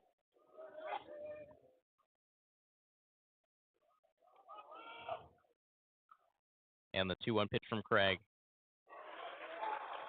In at the bottom edge of the zone. 2-2 count to Vu.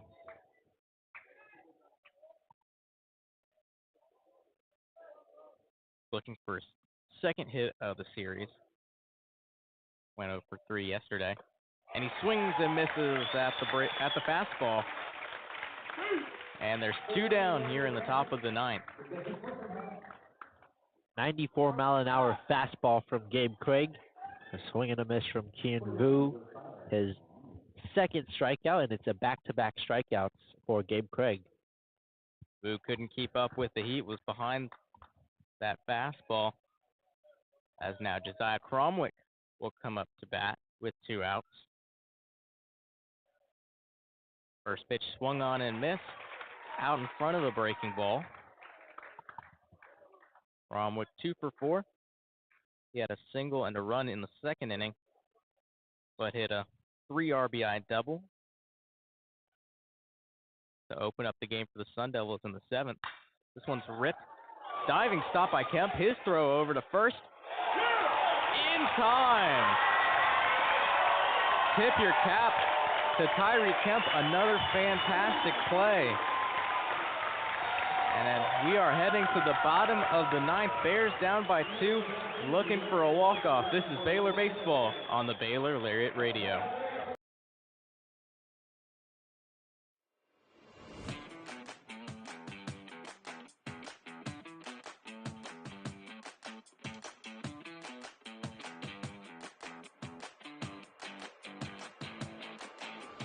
Hey Bears, are you always the last to know about what's happening at Baylor?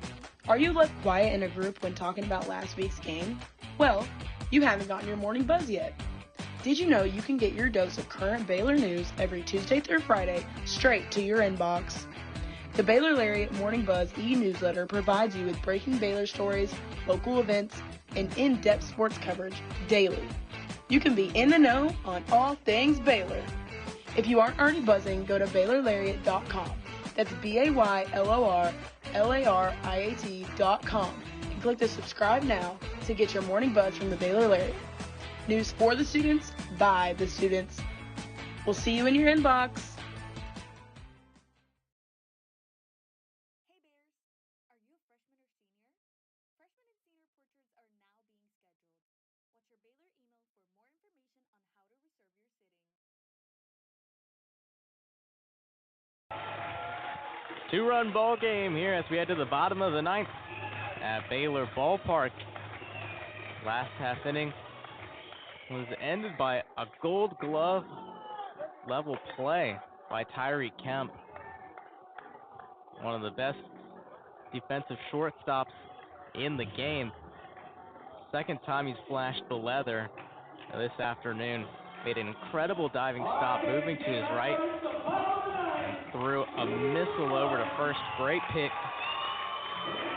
by Will Pendergrass to get out Josiah Cromwick, who is sliding headfirst into first base. As Ty Johnson will lead off the innings for the Bears. It'll go 8-9-1. Cole Carlin back out. His first pitch over the head of Johnson. Johnson had to duck to miss that ball. 1-0.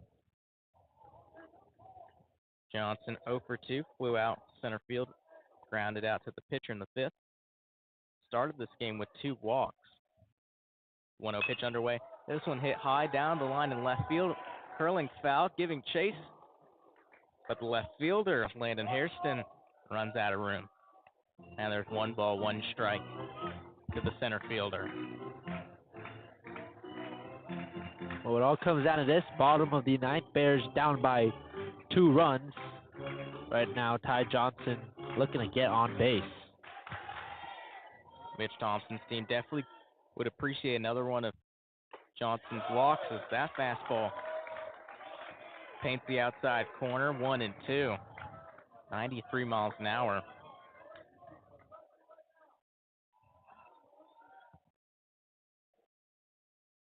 And the pitch from Carlin. Swung on, ripped foul into the Arizona State dugout. They've been getting beat up all game with these foul balls. And the count remains 1-2.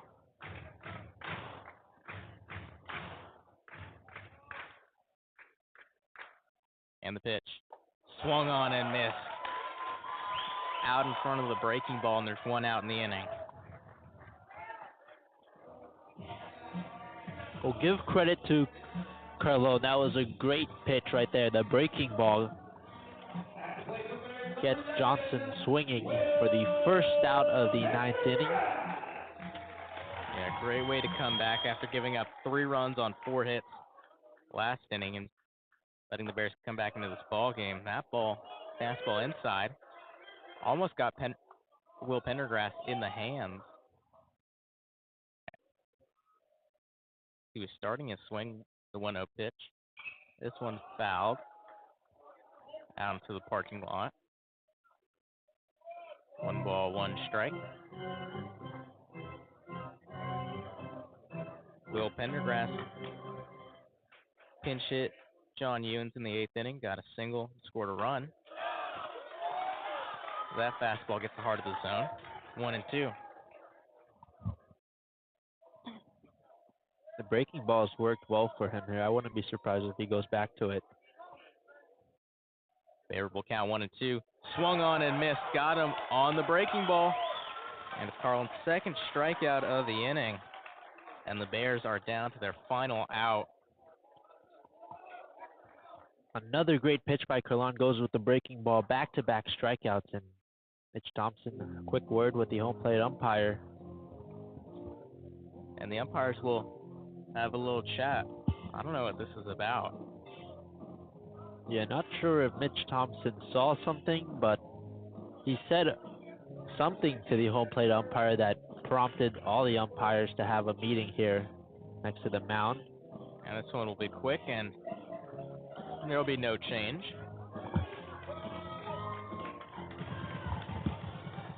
As the senior right fielder, Enzo Apodaca, will come up to bat with the Bears down to their final out.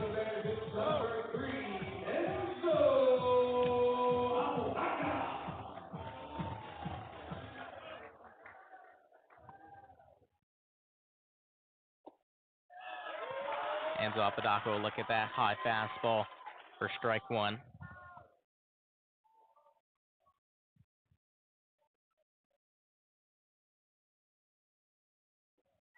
Check the swing.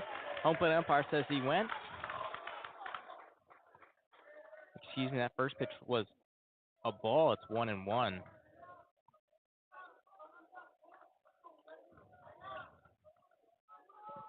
Home plate umpire Clayton Ham says it is 0-2. And the pitch. Swung on. Soft line drive into right field. Diving catch by Kian Vu, and that'll do it for the ball game. The Arizona State Sun Devils take this Sunday rubber match 8-6, and they'll win this series. After dropping the first game to the Bears 7-4, they won yesterday afternoon 4-1. And in a much more offensively active game, they hold on to their 2-run lead as they take this win over the Bears 8-6. Obviously, great effort, Aidan, from the Bears in the late innings, but that 5-run inning just too hard to overcome. Yeah, the Bears trailed 8-2 at one point in this game. Slowly clawed their way back within 2 runs, and just in the end wasn't enough. They dropped to 10-14 to remain in 10th place in Big 12 standings. But Arizona State comes out of this series with another series win, and they head back to Tempe. Yeah, especially after that first win of the series, scoring 7 runs, the Bears had to feel good about this series. And this was a blowing loss. Yeah, it really is, especially after the momentum you built on Friday and unable to carry it over Saturday, and then losing a close one like this on Sunday. So now looking ahead, the Bears will take on UT Rio Grande Valley at Baylor Ballpark this upcoming Tuesday, May 6th, and then they've got a 3-game series at home against Oklahoma State, and then they'll finish out the regular season heading to John Uliano Park in Orlando, Florida, to take on the UCF Knights. And how are you feeling, Aidan, about this last stretch of the season? Bears, not exactly what they're hoping for coming out of this series, but I think still a lot of good things that you can look on with this series. It is. They fought neck and neck with Arizona State, right? Unable to come out on top in the end. You take on Oklahoma State next weekend. That's a winnable series. And then you close the year and the regular season out with UCF, another winnable series.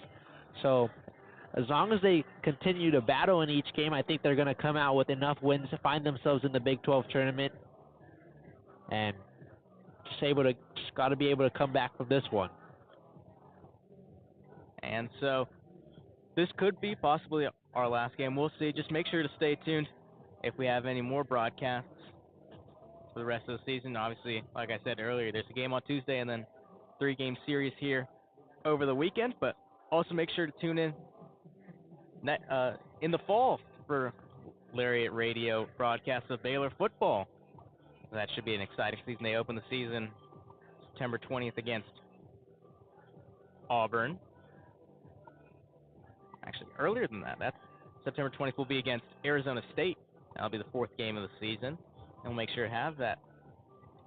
But we'd just like to say thank you for tuning in to this game. Thank you for tuning in to Baylor Lariat Radio throughout this baseball season, as the Sun Devils defeat the Bears 8-6 and take this series 2-1.